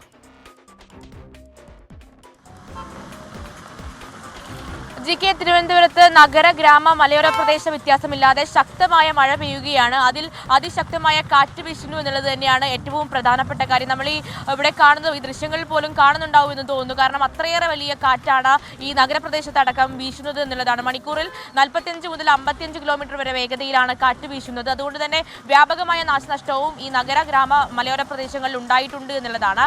അതിൽ കൂടുതലായും ഈ മലയോര പ്രദേശങ്ങളിൽ മരം കടപുഴകി വീണും മറ്റും ഗതാഗത തടസ്സമടക്കം ഉണ്ടായിട്ടുണ്ട്. മരം കടപുഴകി വീണ് വീടുകൾക്ക് ഭാഗികമായി കേടുപാടുകൾ സംഭവിച്ചിട്ടുണ്ട്. അതുപോലെ തന്നെ ഈ നഗരൂരിലടക്കം വാഹനങ്ങൾക്ക് മുകളിലേക്ക് മരം വീണ് വാഹനങ്ങൾ തകരുന്ന ഒരു സാഹചര്യം അടക്കം ഉണ്ടായിട്ടുണ്ട്. അങ്ങനെ പല പ്രദേശങ്ങളിലും ഇത്തരത്തിൽ മരം കടപുഴകി വീണാണ് തിരുവനന്തപുരം ജില്ലയുടെ പല ഭാഗങ്ങളിലും പ്രശ്നങ്ങൾ ഉണ്ടായിട്ടുള്ളത് എന്നുള്ളതാണ്. അതിൽ കൂടാതെ പല പ്രദേശങ്ങളിലും ഈ വെള്ളക്കെട്ടുണ്ടാകുന്ന ഒരു സാഹചര്യം, അത് തിരുവനന്തപുരം ജില്ലയിൽ ചെറിയൊരു മഴ പെയ്താൽ തന്നെ വെള്ളക്കെട്ടുണ്ടാകുന്ന ഒരു സാഹചര്യം ഉണ്ടാവാറുണ്ട്.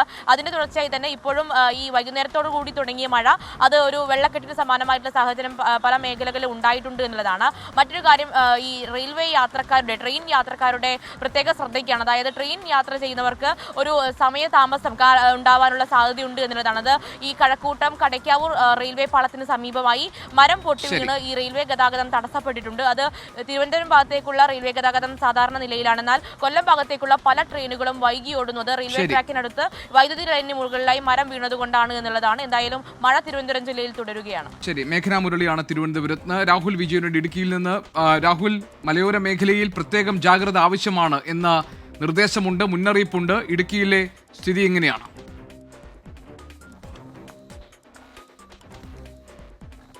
ഇടവിട്ട് ശക്തമായ മഴ തുടരുന്നു എന്നുള്ളതാണ് ഇടുക്കിയിൽ ആശങ്കപ്പെടുന്ന കാര്യം. റെഡ് അലർട്ടാണ്. അതിന് സമാനമായ മഴ ഇന്ന് പകൽ സമയങ്ങളിൽ ഇടുക്കിയിൽ പരക്കെ കിട്ടി എന്നുള്ളതാണ് ഏറ്റവും പ്രധാനമായി പറയാനുള്ളത്. കടുത്ത നിയന്ത്രണങ്ങൾ തന്നെ ജില്ലാ ഭരണകൂടം ഏർപ്പെടുത്തുകയും ചെയ്തിട്ടുണ്ട്. കാരണം മണ്ണിടിച്ചിൽ, ഉരുൾപൊട്ടൽ സാധ്യതാ മേഖലകളിലുള്ള ആളുകളോട് മാറി താമസിക്കണമെന്നുള്ള നിർദ്ദേശം നൽകിയിട്ടുണ്ട്. അതിന് താലൂക്ക് ഓഫീസർമാരെ നിയോഗിക്കുകയും ചെയ്തു. അതിനുവേണ്ട സജ്ജീകരണങ്ങൾ ഒരുക്കുന്നതിന് വേണ്ടി ഒന്നെങ്കിൽ ക്യാമ്പുകളിലേക്കോ അല്ലെങ്കിൽ ബന്ധുവീടുകളിലേക്കോ മാറണമെന്നുള്ള നിർദ്ദേശമാണ് പറഞ്ഞിരിക്കുന്നത്. വ്യാപകമായിട്ട് ഈ നേര്യമംഗലം മുതൽ മൂന്നാർ വരെയുള്ള ഭാഗത്ത് മണ്ണിടിച്ചിലുണ്ടാകുന്നുണ്ട്. ദേശീയപാത നിർമ്മാണവുമായി ബന്ധപ്പെട്ട് മണ്ണെടുത്തിരിക്കുന്ന മേഖലയിലാണ് ഈ മണ്ണിടിച്ചിൽ എന്നുള്ളതാണ് ഏറ്റവും ആശങ്കപ്പെടുന്ന കാര്യം. ഇതുവഴിയുള്ള ഗതാഗതം രാത്രി 7 മുതൽ പുലർച്ചെ 6 മണി വരെ നിരോധിക്കുകയും ചെയ്തിട്ടുണ്ട്. അത് ഇന്നും നാളെയും മറ്റന്നാളും അങ്ങനെ തന്നെയായിരിക്കും. മാത്രമല്ല ജില്ലയിലെ എല്ലാ വിനോദസഞ്ചാര കേന്ദ്രങ്ങളും നാളെയും മറ്റന്നാളും അടച്ചിടണമെന്നുള്ള നിർദ്ദേശം കൂടി ജില്ലാ കളക്ടറുടെ ഭാഗത്തു നിന്ന് വന്നിട്ടുണ്ട്. അങ്ങനെ കടുത്ത നിയന്ത്രണങ്ങൾ ഇടുക്കി ജില്ലയിൽ മഴയുമായി ബന്ധപ്പെട്ട് ഏർപ്പെടുത്തുകയും ചെയ്തിട്ടുണ്ട്. അത്തരത്തിലൊരു സാഹചര്യം ഇവിടെ ഉണ്ട് എന്നുള്ളതാണ് ഏറ്റവും പ്രധാനമായും പറയേണ്ടത്. എല്ലാ മേഖലയിലും കനത്ത കാറ്റ് വീശുകയാണ്. അത് വലിയ തരത്തിലുള്ള കാറ്റും മഴയും എല്ലായിടങ്ങളിലും ഉണ്ട്. കാറ്റാണ് കൂടുതൽ ശ്രദ്ധിക്കേണ്ടത് എന്നാണ് ഇപ്പോൾ കാലാവസ്ഥാ വിദഗ്ധരും നമ്മളോട് പറഞ്ഞത്.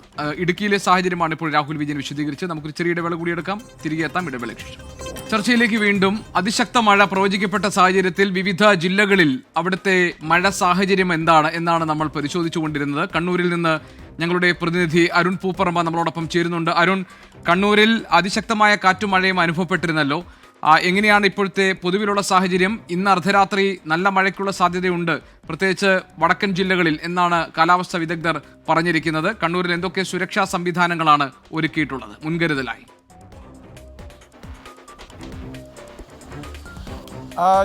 കണ്ണൂർ ജില്ലയിൽ ഇന്നും റെഡ് അലേർട്ട് ആയിരുന്നു. ഇന്ന് രാവിലെ അതിശക്തമായ മഴ വിവിധയിടങ്ങളിൽ പെയ്തിരുന്നു. അത് നഗരപ്രദേശങ്ങളിൽ, തീരദേശ മേഖലയിൽ, മലയോര മേഖലയിലെല്ലാം അതിശക്തമായ മഴയുണ്ടായിരുന്നു. മഴക്കൊപ്പം തന്നെ ശക്തമായ കാറ്റും ജില്ലയിൽ വീശിയിരുന്നു എന്നതാണ് ഏറ്റവും പ്രധാനപ്പെട്ട കാര്യം. അതാണ് പലയിടങ്ങളിൽ നിന്നും നാശനഷ്ടമുണ്ടാകാൻ കാരണമാവുകയും ചെയ്തത്. അതിൽ പ്രധാനപ്പെട്ടത് വലിയന്നൂരിലായിരുന്നു. കണ്ണൂർ മട്ടന്നൂർ പാതയിലെ വലിയന്നൂരിൽ ശക്തമായ കാറ്റിൽ വ്യാപകമായിട്ടുള്ള നാശനഷ്ടമുണ്ടായി. നമ്മൾ രാവിലെ അതിൻ്റെ ദൃശ്യങ്ങളൊക്കെ കണ്ടതാണ്. നിരവധി മരങ്ങൾ കടപുഴകി വീണു, കടകൾക്ക് മേലെ മരങ്ങൾ വീണു, വലിയ നാശനഷ്ടമുണ്ടായി. നിരവധി വൈദ്യുതി പോസ്റ്റുകൾ തകർന്നു വീണു. ശരി, ഏതായാലും മുൻകരുതൽ നടപടികൾ സ്വീകരിക്കുന്നുണ്ട്. കണ്ണൂരിൽ നിന്ന് അരുൺ പൂപ്പറമ്പ് വിവരങ്ങൾ നൽകുകയായിരുന്നു. ആ സമയത്താണ് ചൂടുള്ള ഒരു രാഷ്ട്രീയ വാർത്ത വരുന്നത്. PV അൻവർ മത്സര രംഗത്തേക്ക് ഇറങ്ങുന്നു എന്ന തീരുമാനം വന്നിരിക്കുന്നു. നിലമ്പൂരിൽ തൃണമൂൽ കോൺഗ്രസിന്റെ സ്ഥാനാർത്ഥിയായി PV അൻവർ മത്സര രംഗത്തേക്ക് കാലെടുത്ത് വെക്കുകയാണ്. UDF-ലേക്ക് കടക്കാനുള്ള എല്ലാ ശ്രമങ്ങളും എല്ലാ നീക്കങ്ങളും പരാജയപ്പെട്ട സാഹചര്യത്തിൽ സ്വയം എടുത്ത തീരുമാനമായി അത് മാറുന്നു. തൃണമൂലിന്റെ നേതൃയോഗം ചേർന്നിരുന്നു. നാളെ സംസ്ഥാന കമ്മിറ്റി യോഗം ചേർന്ന ശേഷം തീരുമാനമെന്നായിരുന്നു PV അൻവർ അല്പം മുൻപ് മാധ്യമങ്ങളെ കണ്ടപ്പോഴും പറഞ്ഞിരുന്നത്. പക്ഷേ അൻവർ സ്ഥാനാർത്ഥിയാകാൻ പോകുന്നു. നിലമ്പൂരിലെ സുൽത്താൻ എന്നും നിലമ്പൂരിൽ അൻവർ തുടരുമെന്നുമുള്ള പോസ്റ്ററുകൾ പ്രത്യക്ഷപ്പെട്ടതിന് പിന്നാലെ PV അൻവർ നിലമ്പൂരിൽ സ്ഥാനാർത്ഥിയാകുന്നു. 2016 ഇടതുമുന്നണിയുടെ സ്ഥാനാർത്ഥിയായി എത്തിയിരുന്ന PV അൻവർ വലിയ വിജയം നേടി.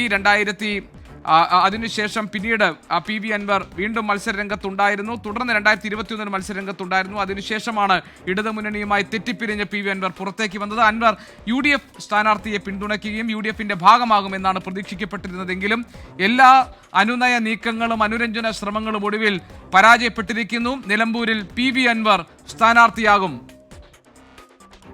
വിപിൻ സി വിജയൻ ഞങ്ങളുടെ പ്രതിനിധി വിവരങ്ങൾ നൽകാനുണ്ട്. വിപിൻ, നാളെ ഉണ്ടാകും തീരുമാനം എന്നായിരുന്നല്ലോ കരുതിയിരുന്നത്. ഇപ്പോഴത് ഉറപ്പായോ?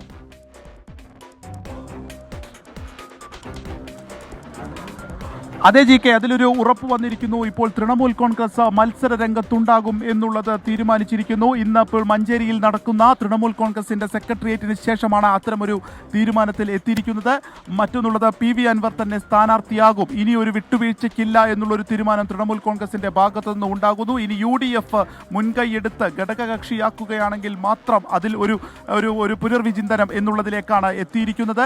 അതിനു മുൻപ് യാതൊരു വിധത്തിലുള്ള രഹസ്യ ചർച്ചയ്ക്കുമില്ല എന്നുള്ളത് കൂടി ഇവിടെ ഇന്നത്തെ യോഗത്തിൽ തീരുമാനിച്ചിട്ടുണ്ട്. ഇതുവരെയും യോഗങ്ങളൊക്കെ തന്നെ രഹസ്യമായി നടത്തി. പക്ഷേ അതിൽ UDF-ൽ ചിലരെ വിശ്വസിക്കാൻ കൊള്ളില്ല എന്നുള്ളത് പറയുന്നു. ഒപ്പം തന്നെ ആര്യടൻ ഷൗക്കത്തിനെതിരെ വീണ്ടും അദ്ദേഹം പറഞ്ഞിട്ടുണ്ട്. അതിൽ പ്രധാനമായത് ഇനി UDF-ന് വേണ്ടി നിലമ്പൂരിൽ ആര്യടൻ ഷൗക്കത്ത് മത്സരിക്കുകയാണെങ്കിൽ അത് വിജയസാധ്യതയില്ല. അത് പറയാൻ പല കാരണങ്ങളുണ്ട്. ആ കാരണങ്ങളാണ് ഇപ്പോൾ കാരണങ്ങളെക്കുറിച്ച് വിശദമായി പറയുമെന്ന് കൂടി പറഞ്ഞിട്ടുണ്ട്. അദ്ദേഹം ഈ സെക്രട്ടേറിയറ്റ് യോഗത്തിന് ശേഷം ഇപ്പോൾ മടങ്ങുകയാണ്. വളരെ നിർണായകമായിട്ടുള്ള ഒരു രാഷ്ട്രീയ തീരുമാനം നിലമ്പൂർ ഉപതെരഞ്ഞെടുപ്പുമായി ബന്ധപ്പെട്ട് എടുത്തിരിക്കുന്നു. തൃണമൂൽ കോൺഗ്രസ് മത്സര രംഗത്തുണ്ടാകും. ഇത് UDF-നെ സംബന്ധിച്ച് എത്രത്തോളം വെല്ലുവിളിയാകും തുടങ്ങിയിട്ടുള്ള ചർച്ചകൾ സജീവമായി നടക്കുന്നതിനിടയിൽ തന്നെയാണ് ഇപ്പോൾ PV അൻവർ മത്സരിക്കുമെന്നുള്ളൊരു തീരുമാനം. ഇനി ഇപ്പോൾ UDF-ന്റെ ഒരു ആവശ്യമെന്ന് പറയുന്നത് അവരുടെ സ്ഥാനാർത്ഥിയെ ആദ്യം നിരുപാധികമായിട്ട് പിന്തുണയ്ക്കുക, അതിനുശേഷം ഈ സഹകരണം എന്നുള്ളതാണ്. എന്നാൽ അതിനു മുൻപ്, അതായത് നാളെ വൈകുന്നേരം വരെയാണ് PK കുഞ്ഞാലിക്കുട്ടി ഒരു സമയം പറഞ്ഞത്. നാളെ വൈകുന്നേരം UDF ഒരു യോഗം ചേരുകയും അതിനുശേഷം PV അൻവറിന്റെ വിഷയത്തിൽ ഒരു അന്തിമ തീരുമാനം എടുക്കും എന്നുള്ളതുമാണ് പറഞ്ഞിരുന്നത്. അതിനു മുൻപ് ഈ ഒരു സ്ഥാനാർത്ഥിയെ പിന്തുണയ്ക്കുന്ന കാര്യം ഇപ്പോൾ ചിന്തിക്കുന്നില്ല എന്നുള്ളതാണ് തൃണമൂൽ കോൺഗ്രസിന്റെ കേന്ദ്രങ്ങളിൽ നിന്ന് നമുക്ക് ലഭിക്കുന്ന വിവരം. അങ്ങനെയാണെങ്കിൽ അത് തൃണമൂൽ കോൺഗ്രസ് മത്സരരംഗത്ത്, PV അൻവർ മത്സരരംഗത്തേക്ക് എന്ന് തന്നെ പറയാം. ഇത് 3ാമത്തെ തവണ മത്സരിക്കുന്നു. ഇതിൽ ഇനി സ്ഥാനാർത്ഥിയെ പിന്തുണയ്ക്കുകയാണെങ്കിൽ തന്നെ അതിനുശേഷം ഘടകകക്ഷിയാക്കുമെന്നുള്ള കാര്യത്തിൽ എന്താണ് ഉറപ്പ് എന്നുകൂടി അദ്ദേഹം ചോദിച്ചു വയ്ക്കുന്നുണ്ട്. ഇപ്പോൾ തൃണമൂൽ കോൺഗ്രസിന്റെ നേതാക്കൾ മാധ്യമങ്ങളെ കാണുകയാണ് GK. അതിലേക്ക്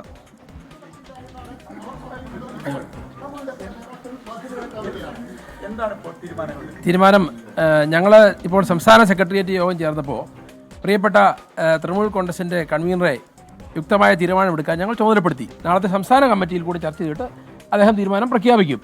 ഇപ്പോൾ ഞങ്ങൾക്ക് പറയാനുള്ളത് UDF നേതൃത്വം പലവട്ടം ബഹുമാനായ രമേശ് ചെന്നിത്തല അടക്കം KPC പ്രസിഡന്റ് അടക്കമുള്ള നേതാക്കൾ ബന്ധപ്പെടുകയും സംസാരിക്കുകയും ചെയ്തിരുന്നു. അപ്പോൾ അവരെയൊക്കെ പറഞ്ഞിരിക്കുന്നത് UDF-ന്റെ ഘടകകക്ഷിയാക്കാമെന്നാണ്. ആ ഘടകകക്ഷിയാക്കും എന്നുള്ള ഒരു പ്രഖ്യാപനം ഉണ്ടായാൽ ആ നിമിഷം മുതൽ PV അൻവറും ഞങ്ങളുമെല്ലാം ചേർന്ന് ഇവിടെ ഷൗക്കത്തിൻ്റെ വിജയത്തിന് വേണ്ടി പ്രവർത്തിക്കും, അദ്ദേഹത്തെ വിജയിപ്പിക്കും. ഇതാണ് യഥാർത്ഥത്തിൽ ഞങ്ങൾക്ക് പറയുവാനുള്ളത്. ഇതാണ് ഞങ്ങളുടെയൊക്കെ ആഗ്രഹവും. അദ്ദേഹത്തെ അറിയിച്ചിട്ട് അദ്ദേഹം ആ തീരുമാനമാണ് അദ്ദേഹം ഇപ്പോൾ എടുത്തിരിക്കുന്നത്. പ്രഖ്യാപിക്കണം. UDF-ന്റെ സ്ഥാനാർത്ഥിയെ അംഗീകരിക്കണം എന്നുള്ള ആവശ്യം അത് എങ്ങനെയാണ് കാണുന്നത്? UDF-ന്റെ സ്ഥാനാർത്ഥിയെ അംഗീകരിച്ചിട്ടാണല്ലോ അദ്ദേഹം കത്ത് കൊടുത്ത് UDF കയറാൻ വേണ്ടി നിൽക്കുന്നത്. അദ്ദേഹവുമായി ആലോചിക്കാതെ എന്ന് പറഞ്ഞാൽ മാസങ്ങൾക്ക് മുമ്പ് കത്ത് കൊടുത്തിട്ടും ഇവിടെ PV അൻവർ എന്ന് പറയുന്ന രാഷ്ട്രീയ നേതാവിനോട് നിങ്ങൾ ഓർക്കണം, CPM-നെതിരെ അല്ലെങ്കിൽ ഭരണത്തിനെതിരെ ശബ്ദമുയർത്തി ഇറങ്ങി വന്ന അദ്ദേഹത്തെ കൈ ചേർത്ത് പിടിച്ച് കൂട്ടത്ത് നിർത്തേണ്ടത് ആരാ? ഇവിടുത്തെ UDF-ന്റെ നേതാക്കന്മാരാ. ഇവിടെ നമ്മുടെ ലീഡർക്ക് ഏതെങ്കിലും തരത്തിൽ ഇനി ഏതെങ്കിലും വാക്കുകൊണ്ടോ പ്രവൃത്തി കൊണ്ടോ എന്തെങ്കിലും ബുദ്ധിമുട്ടുണ്ടായിട്ടെങ്കിൽ അവരാണ് ക്ഷമിക്കേണ്ടത്. ഇവിടെ എന്തിനു വേണ്ടിയാ? പിണറായി സ്വത്തിനെതിരെ അല്ലെങ്കിൽ ഈ സർക്കാരിൻ്റെ ദുഷ്ചെയ്തികൾക്കെതിരെയാ പ്രിയപ്പെട്ട ശ്രീ PV അൻവർ ഈ ത്യാഗം സഹിച്ച് അദ്ദേഹം ഇറങ്ങി വന്ന് അദ്ദേഹം ഇവിടെ രാജിവെച്ചിരിക്കുന്നത്, ഇവിടെ തെരഞ്ഞെടുപ്പ് ഉണ്ടാക്കിയിരിക്കുന്നത്. അപ്പോൾ അദ്ദേഹത്തെ അംഗീകരിക്കുവാനും അദ്ദേഹത്തിന് അല്ലെങ്കിൽ അദ്ദേഹത്തെ ചേർത്ത് നിർത്തുവാനും UDF നേതൃത്വമാണ് ശ്രമിക്കേണ്ടിയിരുന്നത്. അവരത് ശ്രമിച്ചില്ല എന്നുള്ളതാണ് അതിനുള്ള പരാതി. ഇവിടെ അതോടൊപ്പം തന്നെ ഇവിടെ സ്ഥാനാർത്ഥിയെ പ്രഖ്യാപിച്ചപ്പോൾ പോലും PV അൻവറെ നിങ്ങളെ എടുക്കും, പക്ഷേ സ്ഥാനാർത്ഥി ഇന്നയാളാണ് എന്ന് പോലും UDF-ന്റെ ഒരു നേതാക്കന്മാർ പോലും പറഞ്ഞില്ല എന്നുള്ളതാണ് അദ്ദേഹത്തിൻ്റെ വികാരം. ഇത്രയേറെ UDF-നെ വിജയിപ്പിക്കാനായി UDF-ന് വേണ്ടി പൊരുതിക്കൊണ്ട് നിൽക്കുമ്പോൾ PV അൻവറിനെ വീണ്ടും അവഗണിക്കുന്നു എന്നുള്ള അദ്ദേഹത്തിൻ്റെ സ്വാഭാവികമായ ഒരു പരാതിയാണ്. അത് പരിഗണിച്ചില്ല, അത് അദ്ദേഹത്തിന് ആർക്കും ഉണ്ടാകുന്ന ഫീലിംഗാണ്. അതാണ് അദ്ദേഹം പറഞ്ഞിരിക്കുന്നത്. ഏതായാലും ഒരു കാര്യം ഉറപ്പ്, PV അൻവറും ഒപ്പം ഇറങ്ങിയാൽ ഇവിടെ ആര്യാടൻ ഷൗക്കത്ത് ഭൂരിപക്ഷത്തിൽ വിജയിക്കുമെന്ന കാര്യത്തിൽ യാതൊരു സംശയവുമില്ല. ഞങ്ങൾ വിജയിപ്പിക്കും.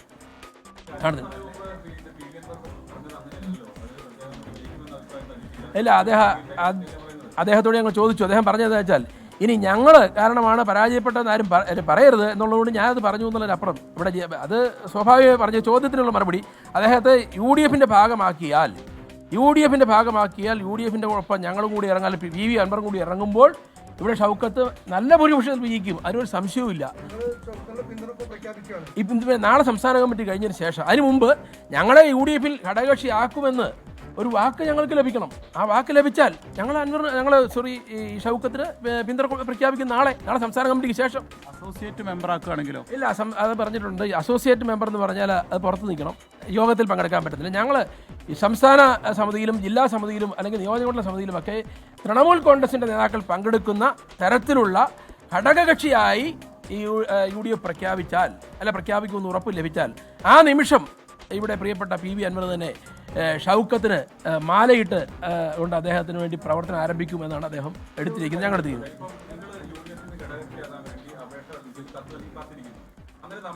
സംവിധാനത്തിന്റെ ഭാഗമാകാൻ നിൽക്കുമ്പോൾ അവിടെ നിന്ന് നിരന്തരമായി അവരുടെ സ്ഥാനാർത്ഥിയെയും അവരുടെ നേതാക്കളെയും വിമർശിക്കുന്നത് ശരിയാണെന്നുള്ള അഭിപ്രായം നിങ്ങളുടെ സംസ്ഥാന സെക്രട്ടറിയുണ്ടോ? അല്ല, പറയട്ടെ, എന്താണ് സംഭവിച്ചത്? ഇവിടെ ഞങ്ങൾ അപേക്ഷ കൊടുത്തു, കത്ത് കൊടുത്തു, എല്ലാ നേതാക്കന്മാരെയും PV അൻവറിനോടൊപ്പം ഞാനും പോയതാ. ഘടകകക്ഷി നേതാക്കളെ മുഴുവൻ വീട്ടിൽ പോയി കണ്ട് ഞങ്ങളെ കൂടെ ഉൾപ്പെടുത്തുന്നതിനെ സംബന്ധിച്ചുള്ള ചർച്ചകൾ നടത്തിയതിന് ശേഷവും അദ്ദേഹത്തിനൊരു മറുപടി കൊടുത്തില്ല.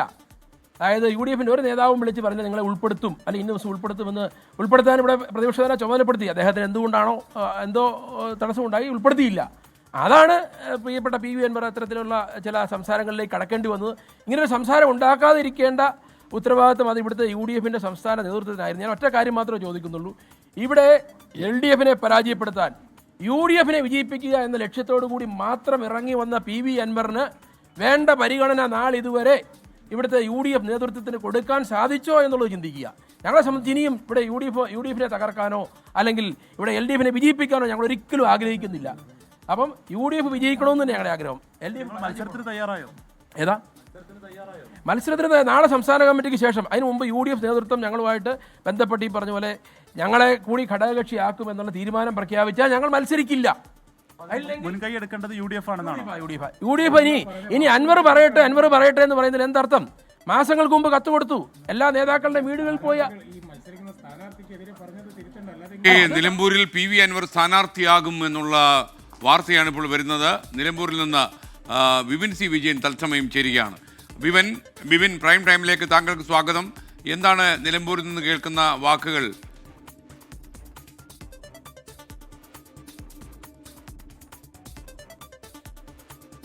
അൻവർ തൃണമൂൽ കോൺഗ്രസിന്റെ സ്ഥാനാർത്ഥിയായി ഇപ്പോൾ നിലമ്പൂർ ഉപതെരഞ്ഞെടുപ്പിൽ മത്സരിക്കും എന്നുള്ളതാണ് ഏറ്റവും ലേറ്റസ്റ്റ് ആയി വരുന്ന വളരെ ഗൗരവമുള്ള രാഷ്ട്രീയ വാർത്ത. അത് നാളത്തെ പ്രവർത്തക സമിതി യോഗത്തിന് ശേഷമായിരിക്കും തീരുമാനിക്കുക. അതിനു മുൻപ് UDF നേതൃത്വവുമായി ഒരു അനുനയ ചർച്ച, ഒരു സമവായം ഉണ്ടാകണമെന്നുണ്ടെങ്കിൽ ഇനി അത്ഭുതം സംഭവിക്കണം എന്നുള്ളത് തന്നെയാണ് നിലവിലെ സാഹചര്യം. അതിലേറ്റവും പ്രധാനപ്പെട്ട കാര്യം ആര്യടൻ ഷൗക്കത്തിനെ കുറിച്ച് കഴിഞ്ഞ ദിവസം പറഞ്ഞ വാക്കുകൾ അത് പിൻവലിക്കണം എന്നുള്ളതായിരുന്നു പ്രധാനപ്പെട്ട ഒരു ഒരാവശ്യം. അങ്ങനെ സ്ഥാനാർത്ഥിക്ക് നിരുപാധികമായിട്ടുള്ള പിന്തുണ പ്രഖ്യാപിച്ചാൽ അടുത്ത മിനിറ്റിൽ തന്നെ അസോസിയേറ്റ് മെമ്പറാക്കി മാറ്റാം തൃണമൂൽ കോൺഗ്രസിനെ എന്നുള്ളതായിരുന്നു ഇന്ന് പി കെ കുഞ്ഞാലിക്കുട്ടി ഉൾപ്പെടെയുള്ളവർ നൽകിയ ഒരു ഉറപ്പ്. എന്നാൽ ഇനി അസോസിയേറ്റ് മെമ്പറാക്കിയാൽ പോരാ, ഘടകകക്ഷി തന്നെ ആക്കണം എന്നുള്ളതാണ് ഇന്നത്തെ തൃണമൂൽ കോൺഗ്രസിന്റെ സെക്രട്ടേറിയറ്റിൽ ധാരണ വന്നിരിക്കുന്നത്. അതിനൊപ്പം തന്നെ രഹസ്യമായിട്ടുള്ള ഒരു ചർച്ചയ്ക്കും ഇനി ഇല്ല. ഒപ്പം ഇനി അങ്ങോട്ടേക്ക്, അതായത് UDF തന്നെ മുൻകൈയെടുത്ത് ഈ ഘടകകക്ഷിയാക്കുകയാണെങ്കിൽ മാത്രമേ ഒരു ചർച്ചയ്ക്ക് സാധ്യതയുള്ളൂ എന്നുകൂടി പറഞ്ഞു വയ്ക്കുകയാണ് തൃണമൂൽ കോൺഗ്രസ്. നാളെയാണ് പ്രവർത്തക സമിതി യോഗം. അതിനു മുൻപ് ഇപ്പോൾ നേതാക്കന്മാർ ഇനി സംസാരിക്കുമോ എന്നുള്ളത് മാത്രമാണ് അറിയാനുള്ളത്. ഈ ഒരു ഉപാധിയാണ് ഇന്ന് വെച്ചിരിക്കുന്നത്. നാളെ വൈകിട്ട് UDFന്റെ നേതൃയോഗം, ഒരു കൂടിയാലോചന നേതൃയോഗം നിലമ്പൂരിൽ വെച്ചുണ്ട്. ഈ യോഗത്തിൽ ഒരു അന്തിമമായിട്ടുള്ള ഒരു തീരുമാനം, അതിൻ്റെ ഒരു ക്ലൈമാക്സ് പറയും എന്നുള്ളത് പി കെ കുഞ്ഞാലിക്കുട്ടി നേരത്തെ പറഞ്ഞിരുന്നു. പക്ഷേ അതിനു മുൻപ് തന്നെ ഇപ്പോൾ തൃണമൂൽ കോൺഗ്രസ് ഒരു തീരുമാനത്തിൽ എടുത്തിരിക്കുന്നു. അവർ ഒറ്റയ്ക്ക് മത്സരിക്കാനുള്ള തീരുമാനം അവരുടെ ഭാഗത്തുനിന്നുണ്ടായിരിക്കുന്നു. അതിനുള്ള ഒരു അംഗീകാരം ഇപ്പോൾ സെക്രട്ടേറിയറ്റിൽ ലഭിക്കുകയും ഒപ്പം തന്നെ അത് PV അൻവർ തന്നെ സ്ഥാനാർത്ഥിയാകാം എന്നുള്ളതുമാണ്. ഇതിപ്പോൾ മൂന്നാമത്തെ തവണ നിലമ്പൂരിലെ ഇലക്ഷനിൽ മത്സരിക്കാൻ വേണ്ടി തയ്യാറാവുകയാണ് PV അൻവർ. അതിൻ്റെ രാഷ്ട്രീയ ചിത്രം തന്നെ മാറി മറിഞ്ഞിരിക്കുന്നു എന്നുള്ളതാണ് ഏറ്റവും പ്രധാനപ്പെട്ട ഒരു കാര്യമുള്ളത്. ഈ മൂന്നാമത്തെ ടേമിൽ മത്സരിക്കാൻ വരുമ്പോൾ അത് ഒരു തൃണമൂൽ കോൺഗ്രസിന്റെ സ്ഥാനാർത്ഥിയായിട്ടാണ്. ഇത് ആർക്കായിരിക്കും തിരിച്ചടി? CPM-നായിരിക്കുമോ? ഒപ്പം തന്നെ ഇപ്പോൾ UDF-ന് വലിയ പ്രതിസന്ധിയാവുമോ എന്നുള്ളതൊക്കെയാണ്. വലിയ തുടർചലനങ്ങൾ ഉണ്ടാക്കും ഈ വാർത്ത എന്നുള്ളത് തെല്ലും സംശയമില്ലാത്തൊരു കാര്യമാണ്. നാളത്തെ പ്രവർത്തക സമിതിക്ക് ശേഷം ഒരു അന്തിമ തീരുമാനം. അപ്പോൾ PV അൻവറിന്റെ വഴിക്ക്, UDF-ന്റെ വഴിക്ക് എന്നുള്ളത് ഇപ്പോൾ ഏകദേശം ഒരു 90% പറയാമെന്നുള്ളതാണ്. ഇന്ന് രാത്രിയോടുകൂടി വലിയ ചർച്ചകൾ നടന്നാൽ മാത്രമായിരിക്കും ഇതിൽ ഒരു മാറ്റം സംഭവിക്കുക. അങ്ങനെ നേതാക്കൾ, അതായത് ദേശീയ നേതാക്കൾ ഉൾപ്പെടെയുള്ളവരുമായിട്ട് PV അൻവർ സംസാരിച്ചു ഈ വിഷയം എന്നുള്ളത് കൂടിയാണ് ഈ ഘട്ടത്തിൽ നമുക്ക് മനസ്സിലാവുന്നത്. അൻവർ പറഞ്ഞു വെക്കുന്നത് VS ജോയിയെ പിന്തുണച്ചു എന്നുള്ളതായിരുന്നു താൻ ചെയ്ത വലിയ പാതകം എന്നുള്ളതാണ്. ഒപ്പം തന്നെ UDF-ലെ ചില നേതാക്കളെ, അത് VD സതീശനെ തന്നെ ഉന്നം വെച്ചുള്ള ഒരു ഒളിയമ്പാണ്. UDF-ലെ ചില നേതാക്കളെ വിശ്വസിക്കാൻ കൊള്ളില്ല. അതുകൊണ്ട് തന്നെ ഇനിയൊരു രഹസ്യ ചർച്ചയ്ക്കുമില്ല. UDF മുൻകൈയെടുത്ത് തങ്ങളെ ഘടകകക്ഷിയാക്കിയാൽ മാത്രം ഒരു പിന്തുണ എന്നുള്ളതിലേക്ക്, വളരെ കടുപ്പിച്ച നിലപാടിലേക്ക് എത്തിയിരിക്കുന്നു. അതേസമയം ആര്യടൻ ഷൗക്കത്തിനെതിരെ പറഞ്ഞ വാക്കുകൾ അത് പിൻവലിക്കുന്നില്ല. ആര്യടൻ ഷൗക്കത്ത് തോൽക്കാനുള്ള പല ഘടകങ്ങളുണ്ട്, അതുകൊണ്ടാണ് താൻ അത് പറഞ്ഞിട്ടുള്ളത് എന്നുള്ളത് കുറച്ചുകൂടി കടന്ന് പറയുകയാണ്. അത് താൻ കൂടി സപ്പോർട്ട് ചെയ്തതിന്, പിന്തുണച്ചതിന് ശേഷം തോറ്റു കഴിഞ്ഞാൽ താൻ കാലുവാരിയതാണ് എന്ന് പറയില്ലേ എന്നുള്ള ഒരു മറു ചോദ്യം കൂടി ഇപ്പോൾ പറയുന്നു. അതുകൊണ്ടാണ് താൻ അന്ന് അങ്ങനെ പറഞ്ഞത് എന്നുള്ളതാണ്. അപ്പോൾ നിരുപാധികമായി ആര്യടൻ ഷൗക്കത്തിന് ഒരു പിന്തുണ എന്നുള്ളതിലേക്ക് PV അൻവർ എത്തുന്നില്ല. അതുകൊണ്ട് തന്നെ അദ്ദേഹം ഒറ്റയ്ക്ക് മത്സരിക്കുന്നു. UDF-മായി ഒരു ചേർന്നുപോകൽ ഇനി ഉണ്ടാവില്ല എന്നുള്ളത് തന്നെയാണ് ഇപ്പോൾ ലഭിക്കുന്ന ഒരു വിവരമുള്ളത്. ഇനി നാളെ പ്രവർത്തക സമിതി യോഗത്തിൽ അതുമായിട്ടുള്ള ഒരു പ്രഖ്യാപനമാണ് പ്രതീക്ഷിക്കേണ്ടത്.